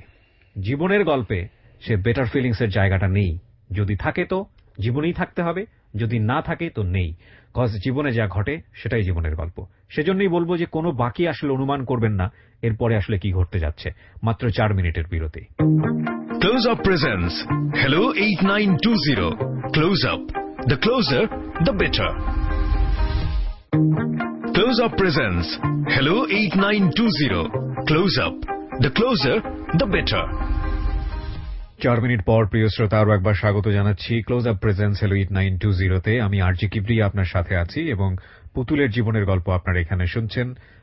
এই ভদ্রমহিলাকে যদি আপনারা দেখতে চান চলে আসতে পারেন আমার ফেসবুক পেজে। আমার ফেসবুকের ঠিকানা www.facebook.com/kibriya.rj। কিবরিয়ার স্পেলিংটা হচ্ছে, মানে বানানটা হচ্ছে KEBRIA.RJ। ঠিক আছে, পেজটি আছে আরজে কিবরিয়া নামে। 13 লাখের অধিক এখানে ফ্যান বা ফলোয়ার আছে। কেবলমাত্র একটি পেজেই এত। এই পেজটি হচ্ছে আসল পেজ। এছাড়া যত পেজ আপনারা পাবেন সব ফেক পেজ, নকল পেজ। এই সব নকল পেজ যারা করেছেন তাদেরকে আমরা বিনীত অনুরোধ করছি পেজগুলো বন্ধ করে দেওয়ার জন্য। আমরা এগুলো অলরেডি পুলিশকে ইনফর্ম করেছি। এগুলোর মালিক কারা তাদেরকে খোঁজা হচ্ছে। আপনার যে কোনো বিপত্তি হলে আমরা নিশ্চয়ই কষ্ট পাবো। সুতরাং প্লিজ নিজ দায়িত্বে এই পেজগুলো আপনারা ডিঅ্যাক্টিভ করে দেন, কারণ এগুলোর দ্বারা অনেক সময় মানুষকে প্রতারিত করা হয়েছে, আমরা এরকম খবরও পেয়েছি। প্লিজ সবাইকে রিকোয়েস্ট করছি যারা জীবনের গল্প বলতে। তারপর আমি ওরা সবকিছু কইছি যে আমার এরকম বাচ্চা আছে, আমার বিয়া ছাড়া আমার বাচ্চা। তো স্বীকৃতি দিবে বলছে? হ্যাঁ, ও বলছে স্বীকৃতি দিমু। ওর ঘরেও একটা বাচ্চা ছিল। ও মানে বিবাহিত ছিল কিন্তু বউ ছিল না? না, বউ পাগল ছিল। বউ পাগল ছিল, আচ্ছা। তারপর ওই আমার বিয়ে করলো। আমি কইছি যে দেখেন আমার বাপে যে আপনার একটা সুতা দিব ওই টাকাটা আমার বাপের নাই। বিয়ে করলো মানে ওই রাতেই বিয়ে করলো? না, তার 2 দিন পরে বিয়ে করছে। আপনার ফ্যামিলিতে জানিয়ে বিয়ে করলো নাকি? আমার ফ্যামিলিতে জানাই এই বিয়ে করছে। তো ফ্যামিলি থেকে বিয়ে দিল? হ্যাঁ। মাশাআল্লাহ। আমার পরিবারতে কেউ রাজি না, খালি আমিই রাজি ছিলাম। আচ্ছা, আপনি শুধু রাজি ছিলেন? আমি শুধু কেন রাজি ছিলেন? যে এই জীবন না, আমার জীবনটা চাই, কুত্তার জীবনটা ভালো, আমার জীবনটা চাইয়া। কুত্তা যে মাসে দুয়ারে দুয়ারে চাইয়া চাইয়া খায়, এটা জীবনটা ভালো, এই জীবনটা আমার ভালো না। এই ভাবে আমি রাজি হয়েছি। মানে কোন রকম একটা মুক্তি চাই এই জীবনটা থেকে। কোন রকম একটা মুক্তি চাই এই জীবনতে। এই জীবন আর ভাল লাগতেছে না। এই জীবন না, এর চেয়ে নরক ভালো। পরে রাজি হয়েছে, আমার বিয়া করলো। পরে আমার মিরপুরে নিয়ে রাখলো। আচ্ছা। তো অগবিত্রে আবার নিয়ম কি যে একটা ঘর দিব বা ক্যাশ টাকা পয়সা দিব। তো আমি তো কিচ্ছু দেই। আমার কাপড় কিনেছি, আমি এই কাপড় পিন দিয়ে ওর ঘরে গেছি। পরে থাকলাম ওইনে, আমগো বাড়ি গেলাম। যেরকম সম্মান দেওয়ার কথা ওরকম সম্মান তো পায় নাই। যাক যেটুক পাইছে এটুকি বেশি। আমার পোলারে নিয়ে অনেক ভালোই ছিল, অনেক আদর যত্ন করছে। পরে একদিন আমার শাশুড়ি আমার মাইনা নেয় না 1.5 বছর পর আমার মাইনা নিছে। মাইনা নেওয়ার পরে থাকতেছি খাইতেছি ভালোই। আমার সেজু বইনা যাইয়া আমি যে বিত্তে বাড়া থাই, তখন মোবাইলে অনেক দাম। এই বাড়িওয়ালার মাইয়ার জামাই এসে বাহিরেতে হে মোবাইল লই আয়া পড়ছে। মানে আপনার বাড়িতে গিয়ে আপনার হাজবেন্ডের মোবাইল? না, তাহলে আমি যে বিত্তে বাড়া থাকি এই বাড়িওয়ালার মাইয়া জামাই বাহিরের থেকে আইছে, আচ্ছা বিদেশ থেকে। আচ্ছা, হে মোবাইল সব ঘরে রাখছে। আমার সেজু বইনা আইছে আমার ঘরে বেড়াইতে, ও এসে চুরি করেছে মোবাইলটা? পরে ওই যে মোবাইলটা চুরি করছে। আচ্ছা, চুরি করে আমার জামাই আবার দাঁতে ব্যথা, আচ্ছা, পরে এইতে গেছি দাঁত উড়াইতে, হ্যাঁ। সরদ দিতে। হ্যাঁ, চুরি করার পরে কি হয়েছে? চুরি করে ওই গেছে গা। হ্যাঁ, ওই যাওয়ার পরে আমি যখন ঘরে গেছি তখন তোমার বইনে কই, আমি আমার বোন তো এইমাত্র গেছে গা, আমার মাইয়ার জামাইয়ের মোবাইল লিয়ে গেছে গা। বাড়িওয়ালা বলতেছে? হ্যাঁ। আমি কই কি কন আপনি? আমার ঘর তালা মেরা লাইছে, আমার জামাই রিস্কা আছে এইটাও তালা মেরা লাইছে। তখন মোবাইল অনেক দাম, আরো দামি মোবাইল, বাহিরের মোবাইল। কি করলাম, ঘরও তালা মারা, ঘরও ঢুকতে পারতাছি না, রিস্কও আটকেন না, আমার কাছে একটা টাকাও নেই। আলাম শাশুড়ি বাসায়, শাশুড়ি তো পরের পুত, আবার হ্যাগুই ক্ষতি হইছে, আর পোলা রিস্ক আটকাইছে, আমার হুমানে বকাবিদ্ধ। আমার দেওরও আমারে বকতাছে, আমার হাওরিও বকতাছে। আর হে তো চুপচাপ রয়েছে, কি কইবে হন, হ্যাঁ তখন কর কিছু নেই। পরে এই 8টা আবার আইলাম আমাগো বাসায় মহাখালী। আইয়া দেখি আমার মেজু বোনের বিয়ে হয়েছে, আমি জানিও না। যারা ভাত খায়, আর আমরা সকালেও খাই নাই, দুপুরেও খাই নাই, বিকেল হইয়া গেছে। পরে আমি কই কি যে রে বাফা, জেসমিনে কামটা করছে ঠিক করছে? কয় কি আমরা নেই ওই অস্বীকার গেছে। পরে আমি তো কানছি, কান দেখে টাইয়া পড়ছি। আইসে পরে আমার হাউরি আমার হুমানে বকতাছে, এখন কইতাছে যদি তো ওরে লইয়া সংসার করো তাহলে আমগো বাদ দিবি, আর যদি ওরে লইয়া না থাও তাহলে আমরা থাকবো তোর লগে। মানে এরকম একটা সমস্যায় পড়ে গেছে আপনার হাজবেন্ড? আমার যেমনি প্রকার পড়বো আমার ছেড়ে দিবার কি, ওর তখন দরকার মা বাপ, তোরা ভালো জায়গায় বিয়ে করামু, ঘর সাজাইয়া দিব, বিহারি গো তো ঘর সাজাইয়া দেয়, ওই ভালো মন্দ কোনো কথা কনে। আমি কই কি তোমারও কে এই মত, তো কোনো কথা কনে না, কনে পারে না। বাস এই রাইতে ঘরটার খুলে দিছে, ঘরে যেয়ে ঘুমাইছি। সকালবেলা এসে গাড়িতে কি কইছে না কইছে কইতে পারি না, আমার সকালবেলা যায় কি মাইরে টাইরে আমার কাকি তুই তখন ঘরতে না বেরাস আমি গলায় ফাঁসি দিব। তখন আমি কই আমার লেগে মানুষের গলায় ফাঁসি দিব, আমি এটা সহ্য হইব, আমি যাই গে। এই যাইছি তাইছি, আর স্বামীর দ্বারে যাইনি। এককালে যাত্রাবাড়ি গেছি, তো যাত্রাবাড়ি আমার এন থেকে একজনে লইয়া গেছে, নিয়ে আমার আবার ওই বেচ চালাইছে। ওই যে একইভাবে শারীরিক সম্পর্ক করার জন্য? আচ্ছা, ওই একটা বাসায় নিয়ে বেচ চালাইছে আমারে 12,000 টাকায়। এই বেচা মানে? স্বামীর ঘর তাইয়া পড়ছি, রাস্তায় কান্তাছি। তো এই বেচাটা মানেটা কি? মানে আপনি বাসা থেকে বেরোতে পারবেন না? না, ওখানে সারা জীবন থাকতে হবে? ওখানে থাকতে হইব, ওখানে লোক যোগ যাইব। দেওয়ার পরে ওখানে থাকছি, কান্দেও লাভ নাই, কিছু না, নষ্ট তো ইয়ে গেছে আর কি হমু। পরে ওখানে একটা ছাড়ার লগে সম্পর্ক হয়েছে আমার। মানে এটা কি এক ধরনের ডিভোর্স হয়ে গেল? ও আমার তালাক দেন, আমি ওর তালাক দেন, কিন্তু এরপর আর যাওয়া হয়নি? না, এটাই শেষ? এটাই শেষ। একটা মোবাইল একটা পরিবারটাকে শেষ করে দিল। কি অদ্ভুত মানুষের জীবন, বলেন। তারপরে আমি যাত্রাবাড়ি থাকি, যাত্রাবাড়ি কাজলা ব্রিজ, একটা ছাড়ার লগে আমার সম্পর্ক হয়েছে। ও বাড়িওয়ালা, স্থানীয় বাড়িওয়ালা, নাম মেহেদি। তখন তো রাস্তাঘাট ওই এলাকা তো আর চিনি না, তো ছাড়া আইতে যেত না, আমার খালি চাইয়া থাকতো, আর আমিও না ছাড়ার দিকে চাইয়া থাকতাম। তো ছাড়ার নাম কি আমি কইতে পারি না। তো তখন আবার ওই রাস্তায় কাম করি, যে আমার কয়ে ছেড়া এদিকে। আমি কই কি সে কোন একটা লাডি লইয়া, কয় তুই এনে নয়া আইসস? আমি কই নয়া টয়া বুঝি না ভাই, আমি আজকে আইসি। কয় তোর নাম কি? আমি কই আমার নাম পুতুল। কয় মালটা তো বালাই। আমি আর ভালো মন্দ কথা কনে নাইট গেটের কাছে গেছি। আমি কই বেটাটা কেডা? কল কথা কইস না, বাড়িওয়ালার পোলা। আচ্ছা, 3 দিন 4 দিন পরে দেখা হয়েছে আবার। এই আস্তে আস্তে আস্তে আস্তে ওর লগে আমার লগে সম্পর্ক হয়ে গেছে, গভীর সম্পর্ক হয়ে গেছে। যেমন ওর সারা আমি বাঁচি না, ওই আমার সারা বাঁচে না। তো মাঝখানে তো একটা বন্ধুর লগে চললে ওই নিশা শিখছে, খায় গাঞ্জা, শুইলে পেট। যে আপনাকে সম্পর্ক করছেন মানে ওই যে আপনাকে এসে এই ধরনের কথাবার্তা বললো, ওই ছেলেটার সাথে আপনার সম্পর্ক হলো? ও কি ছিল? বাড়িওয়ালার ছেলে ছিল? বাড়িওয়ালার ছেলে ছিল, যে বাড়িতে আপনাকে নিয়ে এসে বিক্রি করে দিয়েছে? তাহলে আমি যে ওখান থেকে আইয়া রাস্তায় কাম করি। ওখান থেকে পালিয়ে এসেছেন? মহিলা আমার না, ওই মহিলার সাথী, মহিলা আমার রাস্তায় লই আয়। রাস্তায় কাজ মানে এটা কি কাজ? ওই রাস্তায় এই কাজই করায়, 50-100 টাকা। আচ্ছা আচ্ছা, ওকে। তো ওই সময় মেহেদিও আপনার এক ধরনের ক্লায়েন্ট ছিল? হ্যাঁ। তো ওর সাথে আপনার সম্পর্ক হলো? আচ্ছা। তুমি না গাঞ্জা খাইতো, শুইল, আস্তে আস্তে না ওই আমার থেকে টাকা নেয়, সারা রাত জায়গা থাকে আমার লেগিয়া। আমার কোনো পোলাপানে মারেনি বা কোনো পোলাপানে আমার কিছু করেনি। একটা মানুষ যদি সারারে জায়গা থাকে তারও কিছু খরচা আছে, তো আমিও যা যা খাইতাম না ওরে দিতাম, আবার ওর কাছে টাকা পয়সা থাকলে আমার খাওয়াইতো, আমার প্রতি বছরে 2-3টা করে 3 পিস দিত। এই সময়টা থেকে আপনার বাচ্চাটার খোঁজ খবর নিতেন? হ্যাঁ। কি নাম রাখলেন ওর বাচ্চাটার? আমার বাচ্চা নাম আলী হাসান। আলী হাসান রাখলেন। ওই সময় ফুপুর কাছে ছিল, ওই সময় খোঁজ খবর রাখতেন।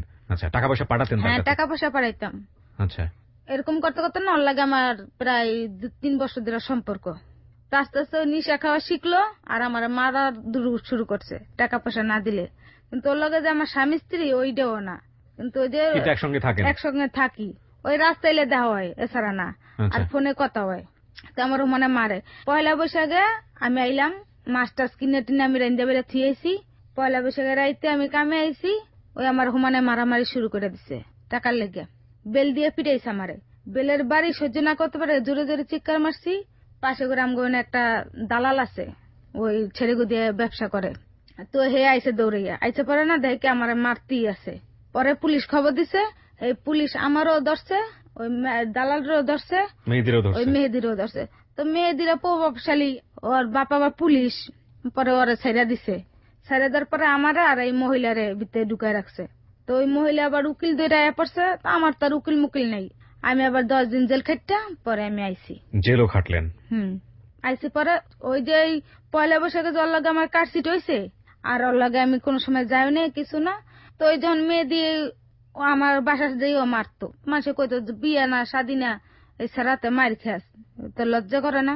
ঠিক তখন আবার আমার বাচ্চারা ওইদিকে গ্যাপ গেছে, আর তখন আবার ঠিক মতো আবার টিয়া পয়সা দেই নেই, 1 মাস দিলে 3 মাস দেই নেই, এরকম করে গ্যাপ গেছে। পরে আমি কই যা যা আছে কপালে।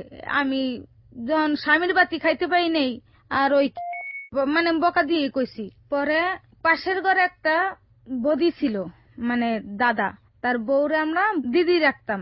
আমি যেই বাসায় থাকতাম ভাত টাত খাইতাম, 100 কোটি টাকা দিতাম, আর ঘর ভাড়া 30 টাকা দিতাম। তো এর লগে না ওই লুডু মুডু খেলি সময় কাটাই। তো হের ঘরের ওই মেহেদি যাই না আমার মারামারি করছে। পরে না আমি হের ঘরে যাই লুকায় রয়েছি না, তার ভাঙ্গা একটা টিভি আছিল, ওই টিভিটা না ধাক্কা মেরে হালাই দিছে। আমি গেট খুলি না কিলি গা, টিভি আমার ঠিক করে দিতে হইব। এর মধ্যে হের বউ আছে দেশে গুনে, কয় এরকম এরকম টিভি ভাঙছে কেটা। পরে কইছে যে পুতুলি এরকম এরকম মেয়ে দিয়ে টিভি ধাক্কা দিছে, এমনিতে নষ্ট টিভি। আমি ঠিক 1500 টাকা দিয়ে আমি ঠিক করে দিছি টিভি।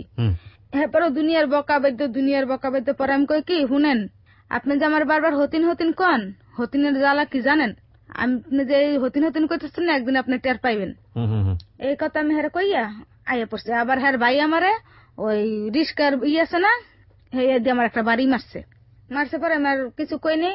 একদিন আমি কামের তাইতে আমার দেরি হয়েছে না, এনে আবার একটু কথা আছে যে ওই দুলাবাই ডাকছি। হ্যাঁ, আমি জেলখানাতে বাইরে কইছি কি দেখেন, আমি মেয়েদের লগে সম্পর্ক রাখবো না, একটা মহিলারা হুদৌদি কেউ ঘর দেয় না, স্বামী হিসেবে একজন লাগি। একটা কথা কই দুলাভাই, আপনি তো আমার সবকিছুই জানেন, তা আমার একটা গল লইয়ে দেন, আপনার হিসেবে একটা গল লইয়ে দিবেন। হ্যাঁ, পরে আপনি 2 দিন একদিন আইলেন, পর আর না হইলেও চলবে, কম আমার জামাই গেছে গা। মানে দুলাভাই কে বললেন? আচ্ছা, জেলখানাতে বাইরে গিয়া। আচ্ছা, পরে আমি তো এটা ভুলিয়া গেছি, আমি শয়তানির মতো কইছি, হের তো আমি ভুলিয়ে গেছি। একদিন আমার কামেতে যাইতে দেরি হয়েছে বাসায়, তো হে দুলাভাই না ওনে রাস্তায় খাড়ায় রয়েছে। পরে আমি যাওয়ার টাইমে কই কি দুলাভাই আপনি হেনে? আমি তো লেখা রয়েছি। আমি কামালে কি লেখা থাকবেন না? কয় তোর লেখা রয়েছি, তোর আজকে দেরি, এত দেরি, এর লিগে খাড়া হয়েছি। আমি আমার দেরি আমার কাছে, আপনি এনে খাড়া থাকবেন কি লিগে? পরে কয় কি তোর আমার অনেক ভাল লাগে। আমি কই শুনেন দুলাভাই, তেল জল কোনোদিন মিল খায় না, না আপনি এক জাত আমি এক জাত, আপনার লগে আমার লগে কোনোদিন সম্পর্কটা হইব না। এক জাত মানে? হিন্দু, আমি মুসলমান। মানে দুলাভাই ছিল হিন্দু, সে আপনি ছিলেন মুসলমান।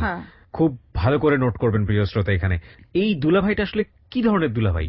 পাশাপাশি আর কি, আমি যে বেতে বাড়াতে বেতে বাড়াতে সেই হিসেবে দুলাভাই ডাকতেন? সেই হিসেবে দুলাভাই ডাকি। আর হ্যার বউরে দিদি রাখতাম, হ্যাঁ হিন্দু ছিল। আচ্ছা, ঠিক আছে। তো উনি আপনাকে এক পর্যায়ে বললো যে আপনাকে ভালো লাগে? আচ্ছা, যে দেখ ওই মেয়েদি তো তোরা এরকম মার অনেক অত্যাচার করে, আমি তো তোরা মারবো না, অত্যাচার করবো না, তোর টিয়া পয়সা আমি খামু না, তোরা আমার অনেক ভাল লাগে। আমাকে আপনার ভাল লাগলে তৈব না, সমাজের একটা কথা আছে, আমি আপনার লগে কোনো সম্পর্ক রাখবো না। আচ্ছা, এই কথা করার পরে আমি আইয়া পড়ছি। ওই কি করছে, বোতল দিয়া কত ঘুমের ট্যাবলেট মিলাইয়া হেয়া খাইছে। সবাই না সন্দেহ করে, কিরে বাবুল মিয়া জীবনে ইয়া খায় নাই, আজকে ইয়া খাইছে কাল লেগে। ওর ঘরে বউ ছিল না? না, বউ 6 মাস দেশে থাকে, 3 মাস ঢাকা থাকে, মাতলামি করতেছে। পরে আমি আবার ফোন দিছি, আমি কই শুনেন দুলা ভাই কামরা ঠিক করছেন, আমার তো হিন্দু মনে হয় থাকার জায়গাটা বন্ধ হয়ে যাবে আপনার লেগে। তুই আমার এই কথা কইছো কা? আমি কি কথা কইছি, আপনার লোক আমার লোক কোনোদিন মিলবো? কিন্তু ওনার হেল্প নেই তো আপনি বাসাটা নিলেন না, বাসা তো আমি এখনো নেই। আচ্ছা, মানে আপনি বলতেছেন ওনাকে যে আপনি অত শয়তানের মধ্যে আর কি কইছিলাম যে দুলা ভাই আমার একটা বাসা লয়ে দিবেন, মানে ওনার জামাই পরিচয় এটা করতেন। কিন্তু এখানে একটা ব্যাপার আছে, সেটা হচ্ছে ওই বাসায় যে বাসাটাই ছিলেন ওই বাসাটা ছেড়ে দিতে চাচ্ছেন কেন? ওই বাসাটা তো আমি আমার বাসা না, আমি একজনের কাছে থাকি টাকা দিয়া। ও আচ্ছা আচ্ছা, আপনি নিজে আলাদা একটা বাসা নিতে চাচ্ছেন। আচ্ছা ঠিক আছে, বলেন তারপর। পরে যাক, এখন সবাই আমার এনতে চাপ দিছে, কিরে তোর দুলাবের লগে তোর লগে কি সম্পর্ক, যা আমি আজকে এত বছর ধরে দেহি হে ইয়া কিছু খায় না, আজকে কেমনে খাইলো, তোর লেগে ইয়ে হয়েছে, তোর লগের লগ কি সম্পর্ক? তখন আমি আমার লগে লোক কোনো সম্পর্কই নেই বোন, তুই যা মনে করস তাই। পরে আমার কাছে না, তোর এনে থাকা সম্ভব না, তুই যা। ওকে। পরে আবার হেন্দায় পড়ছি, হেন্দায় কই যে মা বাপের কাছেও তো যাই না। পরে হ্যাঁ ওই টক মক খাওয়াইছে, তখন একটু জ্ঞান ফিরছে। পরে আমি ফোন দিছি রাইতে, আমি কই দুলা ভাই কামনা ঠিক করলেন, আমি কই থাকবো কোন দি, কই তুই থা লেগে চিন্তা করস তুই আমার লগায়। পরে মিরাজিবাগ গেলাম, মিরাজিবাগ হ্যার চাচা তো হালা হ্যার বাসায় লইয়া গেছে, লইয়া যাওয়ার পরে হেন থেকে আমি একটা পান খাওয়াইছে আমারে। জি। এই পানটা খাওয়ানোর পরে আমার কি হয়েছে না হয়েছে আমি কইতে পারি না, আমি হেরা ছাড়া কিচ্ছু বুঝি না। হে যে কয় হেই হেজু তো কয় ডাইন আমি ডাইন, হেজু তো কয় বাই আমি বাই। পরে হেই হ্যাগো মন্দিরে নিয়ে কেমনে কেমনে বিয়া টিয়া করাইলো। দাঁড়ান, মানে উনি আপনাকে যেভাবেই হোক রাজি করিয়েছে ওনাকে বিয়ে করার জন্য, এবং উনি হিন্দু ছিল, আপনি ওনাদের মন্দিরে গিয়ে বিয়ে করলেন। মানে বিয়ে করলেন বলতে গেলে এক অর্থে আপনি বাধ্যই হলেন আমি বলবো। তারপর মানে মন্দিরে গিয়ে বিয়ে করলেন মানেটা কি আপনি কি ধর্ম ত্যাগ করলেন ওই সময়টাতে? আমি তখন কি করছি না করছি আমি কইতে পারি না। আচ্ছা, আমার যা যা করতে করছে আমি তাই তাই করছি। কি কি করতে বলেছে আপনাকে ওই সময়টাতে? ওই যে মালা বদল করছি, তারপর ওই 7 পাক ঘুরছি, আর ওই পায়ে। তার আগে কি আপনাকে ধর্মান্তরিত করেছে বা এরকম কোনো কিছু করেছে? আপনাকে মুসলমান থেকে হিন্দু করেছে এরকম কোনো কিছু করেছে? না, করেনি। আচ্ছা, তার মানে ওদের ধর্ম অনুসারে আপনাকে বিয়ে করেছে। হ্যাঁ, ওই পিতিমার পায়ের থেকে আমার একটু সিঁদুর নিয়ে আমার কপালে সিঁদুর দিয়ে দিল। আচ্ছা, এই বিয়ে হয়ে গেল। ওনার তো আরেকটা বউ ছিল। হ্যাঁ, ওই বউ দেশে, এই বউ আবার বাচ্চা পেটে। তো ওই বউ কি জানতোই যে এরকম একটা ঘটনা ঘটতেছে? ওই বউ জানে নাই। আচ্ছা, ওই বউর বাচ্চা পেটে মানে কাছেই আইছি। ওই আপনি কেন এটা করলেন? মানে এরকম একটা জিনিস না করলেও তো পারতেন। ভাই তখন তো আমার ওটা সেন্স ছিল না যে এটা আমি কি করি। এখন বুঝি, তখন আমি বুঝি নাই যে আমি এটা কি করতেছি, এটা পাপ না ভালো না কি, এটা আমি কিছু বুঝি নাই। তখন আপনি করে ফেলেছেন ঝোপের বসে? করে ফেলাইছি। আচ্ছা, তারপর ওই ঘরে থাকলাম এক রাত। থাকার পরে তো আমার কাছে কিছু টাকা ছিল, আমাকে এখানে না থেকে এখানে থাকলে আর খোঁজাখুঁজি হইব, আরো মাসে খারাপ খারাপ কথা কইব। তো এখানে না থাকছে ঘর খুঁজি, রারবাগ গেলাম ঘর খুঁজতে খুঁজতে। তো রারবাগ যে ঘর লইলাম, তখন আমার বিয়ে হয়েছে কেউ জানে না, একমাত্র ওর শালা জানে আর আমি জানি, শালার বউ জানে, আর কেউ জানে না। 1 মাস থাকছি এক লগে। ওই শালার বউ যে আবার আপন শালার কাছে কইছে যেরকম ওরকম দাদা ওই ভিতরে থায়, ওরকম জায়গায় থায়, তুই চেনস? হ্যাঁ, পুতুলিরে বিয়ে করে ওইনে থায়। পরে এই আমার হতিনের আবার বাচ্চা হইছে, বাচ্চা 3 দিন পরেই আয়া পড়ছে ঢাকা। এখানেই বিরতি নেব প্রিয় শ্রোতা। জীবন যুদ্ধে নিদারুণ বাস্তবতা কিংবা অর্থনৈতিক দারিদ্র্য অবস্থা যে কোনো মানুষের ধর্মকর্ম, সামাজিকতা কিংবা রীতিনীতি, শিষ্টাচার এগুলো থেকে বের করে নিয়ে এসে কখনো কখনো সবকিছু ওলটপালট করে দিতে পারে, তার অন্যতম উদাহরণ হচ্ছে আজকের এই জীবন গল্প। ধর্ম বলতে গিয়ে ধর্মের যে পাঠ কিংবা ধার্মিকভাবে ওর যে শিক্ষার প্রয়োজন ছিল সেটা তো সমাজ থেকেই পায়নি, পরিবার থেকেই পায়নি। ধর্মের প্রতি অগাধ বিশ্বাস ওর কিভাবে জন্মাবে? সুতরাং ওর দিকে আঙুল তোলাটা খুব মুশকিল, বরং আমরা সিস্টেমের দিকে আঙুল তুলতে পারি, যে সিস্টেমের কারণে একটা মেয়ে পরিবার থেকে শুরু করে, সমাজ থেকে শুরু করে, প্রতিষ্ঠান থেকে শুরু করে কোনো জায়গায়, এই কথাগুলো অনেকবার বলেছি বিভিন্ন এপিসোডে, কোনো জায়গায় নিজের ভবিষ্যতের নিরাপত্তা তো দূরের কথা, দুবেলা দুমুঠো অন্ন পেটে জোগাতে পারে না, সেখানে আপনার সিস্টেম কিংবা সেখানে আপনার ধর্ম, যেটা ও কোনোদিন জানেইনি, আচার আচরণ পালন করেইনি, সেগুলোর দোহাই দিয়ে পুতুলকে জাজ করাটা, পুতুলকে এই গল্পের প্রেক্ষাপটে বিচারের জায়গাটায় নেয়া নিজের ভেতরে, সেটা আমাদের জায়গা থেকে চরম বোকামো হবে। বরং আমরা ওর নিদারুণ বাস্তবতাকে বোঝার চেষ্টা করি, যে কারণে ও এই ধরনের ঘটনার মধ্য দিয়ে যেতে বাধ্য হয়েছে, সেই কারণগুলো যেন আমরা মাথায় রাখি, কোনোভাবেই যেন ওর দিকে আমরা আঙ্গুল না তুলি। আমরা ফিরে আসবো মাত্র 5 মিনিট পর, একেবারে আজকের দিনের শেষ গল্পে। ওর ছেলেটার বয়স এখন 12 বছর। সেই গল্পটাও আমরা জানবো মাত্র 5 মিনিট পর। কি ভয়াবহ বাস্তবতার মধ্য দিয়ে এই পুতুল আজকের জায়গাটায় এসেছে, সেই গল্পটার জন্য আপনাকে অপেক্ষা করতে হবে মাত্র 5 মিনিট। জি পুতুল, তারপর চলে আসলো, মানে আপনার যেটাকে আপনি বলছিলেন সতীন, উনি চলে আসলো হ্যাঁ 3 সে দিনের বাচ্চা ওই নিয়ে। চলে আসছে বাচ্চাটা নিয়ে। তো আমার এদিক দিয়ে আটকে থইছে, আর হেয়ার ওই কামের সাইড যার হে তো রাজমিস্ত্রি, কামের সাইডে হেয়ার আটকাইছে। আর এন্দা আমার আটকে তো আমার অত্যাচার করতেই আছে, মারামারি দরাদরি, নালায় হালায় দিব। কে আপনার সতীন? না, আমার সতীনের ভাই। আচ্ছা আচ্ছা। আমার কাইটটা নালায় ফালায় দিব। আমার মা মারলে কোনো জেল মামলা নাই, পেশা মারলে কোনো কিছু জরিপানা নাই, পুলিশেও কিছু কইব না। তোরে মাইরা লাগলে পুলিশ টিয়া দিব 20,000, তোরে মাইরালো মাগে। এই কথা হইনি আমার সতীন আইছে, আর কয় কি ওর হেরেও কিছু কইস না আর ওরও কিছু কইস না, আমি আইয়া লই। তো আইসে পরে আমার ছেড়া দিছে, একটা বড় একটা কাগজ আনছে 120 টাকা দিয়া, স্টাম্প। ইস্টা মানে আমার কয় এনে তুই সই দে যে তুই কোনো সময় উত্তীমের লগে দেখা সাক্ষাৎ করবি না, আর উত্তীম তোর কাছে কোনো সময় দেখা সাক্ষাৎ করবে না। আচ্ছা। তাই আমি কই কি শুনেন, আমি এনে সই দিয়ে যামু যে আমি উত্তীমের কাছে কোনো সময় আমু না, আর উত্তীমা যদি আমার কাছে আমি কোনোদিন উত্তীমারে ছাড়মু না। এই রাজি হলে আমি সই দিমু, নাইলে দিমু না। কাছে তুই তুই না আইলি হয়েছে, হে পর উত্তীমা যদি যায় হেকালে পরেরটা পরে বুঝমু। আচ্ছা। আমি কইছি আচ্ছা। পরে আমি তো আর সই টই দিতে পারি না, আমি টিপ সই দিয়ে আয়া পড়ছি। এটা কি ডিভোর্স লেটার ছিল? হ্যাঁ ডিভোর্স দিলেন আপনি? হ্যাঁ, মানে ডিভোর্সের মতনই আর কি। আচ্ছা, তারপর? পরে হে পরদিন সকালবেলা আমার হতি নাইছে, আমার জামাইরে পরে ফোন দিছি। আমি কই কি এরকম এরকম আপনার লেগে আজকে আমার কত বড় ক্ষতি রইল। আমি তো আগে রাজি হই নাই। জামাই মানে উত্তম? হ্যাঁ। আচ্ছা। আপনি এত কাহিনী টাহিনী যদি না করতেন তাহলে এইও কিছুই হইতো না, আর আমি এত মাইট গুতো খাইতাম না, আর এত অপমানে আমি হইতাম না। ছোটবেলাতে খালি অপমান হইতে হইতেই আমি আইলাম। এই কথা কাকি তোর আটকাইছে হয় না, আমার আটকাইছে হেনে, যেন আমি তোর দ্বারা না যাইতে পারি আর না কিছু করতে পারি। এর মধ্যে আমার হতি নাইছে, তখন বাচ্চা পোলা হয়েছে। আচ্ছা। তো এই উত্তম মানে আমার স্বামী, এই বাচ্চাটার মুখও দেখলো না, কিছু না, খালি কইছে তুই যদি কোনো গ্যাঞ্জাম না চাও, তুই যদি তোর ভালো চাও তাইলে এই উড়ে এনে, আর যদি তোর ভালো না চাও তাহলে এমনই থাক, তুই আমার জীবনও পাবি না। কে বলছে এটা? এটা আমার স্বামী ওই হতিন রে কইছে। আচ্ছা। তুই যদি পুতুলে মান্য নেস তাহলে তুই আমারে পাবি, আর যদি পুতুলে না মান্য নেস তাহলে আমারে পাবি না। ওকে। তো বাচ্চাটার মুখও দেখে নাই, আয়া পড়লো। ওই আবার আমার হতিনও কানতে কানতে পরে বাইট গেছে গা। পরে আমার বুঝে মুঝে আমি হেরো বাড়ি পাঠাইছি। আমি কই শুনে না, তো ঘর দুয়ার নিতে হইবে, কি করতে হইবে, তো আমার এই বাসা তো আর ঘর দেবে না, হিন্দু টেনে টেনে হিরির করে আনছে, মানুষে শুনছে যে মুসলমান হিন্দু, তার হইবে না। হ্যাঁ আর একখানে গল লই এলো হে পাড়াইয়েন। পরে হ্যাঁ পাড়াইছি, আমি একটা লুঙ্গি কিনে দিছিলাম আর 1,000 টাকা দিয়ে দিছিলাম। পরে হ্যাঁ বউর লগে কথা কয় না, ইটি করে না, কিছুই না। কয় তুই যদি পুতুলে মাইনে নেস তাইলে সংসার মংসার সব হইবে।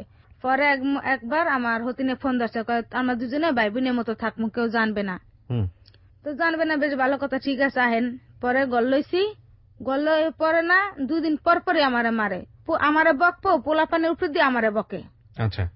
পরে আমি কই কি শুনেন, এরকম বকাবিদা না করিয়া আলাদা আলাদা থাকেন, ইয়ে ভালো হইব। কিন্তু এই যে ওর ধর্ম আমি পালন করি না, কিন্তু আমার ধর্ম ওই পালন করে। যেমন আমি কই রোজার দিনে রোজা, তারপর সবরাতের দিনে সবরাত, ঈদের দিন ঈদ, এইসব পালন করে, কিন্তু একটা জিনিস কি গরু মাংস খায় না। মানে ও আপনার ধর্মটা পালন ওই করে? আমার ধর্মটা পালন করে কিন্তু গরু মাংস খায় না। আপনি আপনার ধর্মই পালন করেন, ওর ধর্ম পালন না, করেন না? ওর ধর্ম আমি পালন করি না, কিন্তু আমার ধর্ম আমি পালন করি, ওই আমার ধর্মই পালন করে, কিন্তু গরু মাংস খায় না। ঠিক আছে, বলেন তারপর। এরকম করে দিন যাইতেছে। পরে আমার দেওয়ার মারা গেছে, দেওয়ার মারা যাওয়ার পর আমার হতিনে একবারের লেগে বাইট গেছে গা। এখন আমি ঢাকা শহরে থাই আর আমার হতিনে দেশে থাই, এখন এরকমই দিন যাইতেছে। তো ব্যাপারটা এরকম দাঁড়ালো যে উত্তমের সঙ্গে আপনার সংসার এক অর্থে আছে আবার নাই, তাই তো? হ্যাঁ। তাহলে সংসারটা চলে কিভাবে, মানে পয়সা করে আসে কোত্থেকে? পয়সা করি ওই যে আমার দিয়া এই ব্যবসা করে খায় আমার দিয়া। এখন আপনি সে কাজের মধ্যে জড়িত? এখনো সেই কাজের ভিতরেই আছি। আমার দিয়ে হে ব্যবসা করে সে পকেটে পয়সা নাই? হ্যাঁ, বাড়ি করতেছে। আপনার দিয়ে ব্যবসা করে? আমার দিয়ে ব্যবসা করে, নিজে বাড়ি করতেছে দেশে, দোতলা ফার্নিশন দিচ্ছে। রূপকথার গল্প মঞ্চায়িত হলো আজকের হ্যালো 8920-তে। গল্প এখনো শেষ হয়নি, সামনের দিকে আরেকটু আগাবো। বলুন তারপর। তারপর এই আমি ছেলেটার কি অবস্থা? ওর বয়স তো আপনি বলছিলেন যখন অনুষ্ঠান শুরু আমার হয় 12 বছর বয়স। ছেলেটা এখন 12 যাইয়া 13তে পড়ছে, কিন্তু একটু লেখাপড়া করে না, কিছু না, খালি রাস্তায় রাস্তায় ঘুরে গাছ বা এইটা করে হেডা করে, খালি বিচার আর বিচার। কিন্তু আমি যে এত কষ্ট করলাম, এত কিছু করলাম এই বাচ্চা লইয়া, এই বাচ্চা আমার দুঃখটা বুঝলো না। বাচ্চার সঙ্গে তো আপনি থাকতেই পারেননি। বাচ্চার সামনে থাকে, আমি প্রতি মাসে 3বার যাই, আমি মাসে 3বার যাই, আর ওর পড়াশোনা খরচা মরচা যেন যা যা লাগবো সব দেই। বাচ্চা কি জানে যে ওর ওর যে পৃথিবীতে আসা সেটা কিভাবে? না, কি জানে ও? জানো ওই যে ওই আমার ওই যে রিস্কালা লাগে বিয়ে হইলো, জানো ওইটাই ওর বাপ। আজকের এই গল্পটা যদি ওর কানে যায়, যদি ও জেনে যায়, ও কি নিতে পারবে সহজভাবে এই জিনিসটা? আমার মনে হয় না। এটা তো একটা বড় রিস্ক আপনি নিলেন। কেন নিলেন এই গল্পটা? আপনি কেন বলতে আসলেন রেডিওতে? আপনি বলেছেন, আমি যখন অনুষ্ঠানটা শুরু করি, তখন আপনি বলেছেন যে এই যে জীবনের গল্প বা হ্যালো 8920 অনুষ্ঠানটি প্রচার হয়, 3 বছর যাবত আপনি নিয়মিত এই অনুষ্ঠানটা শোনেন।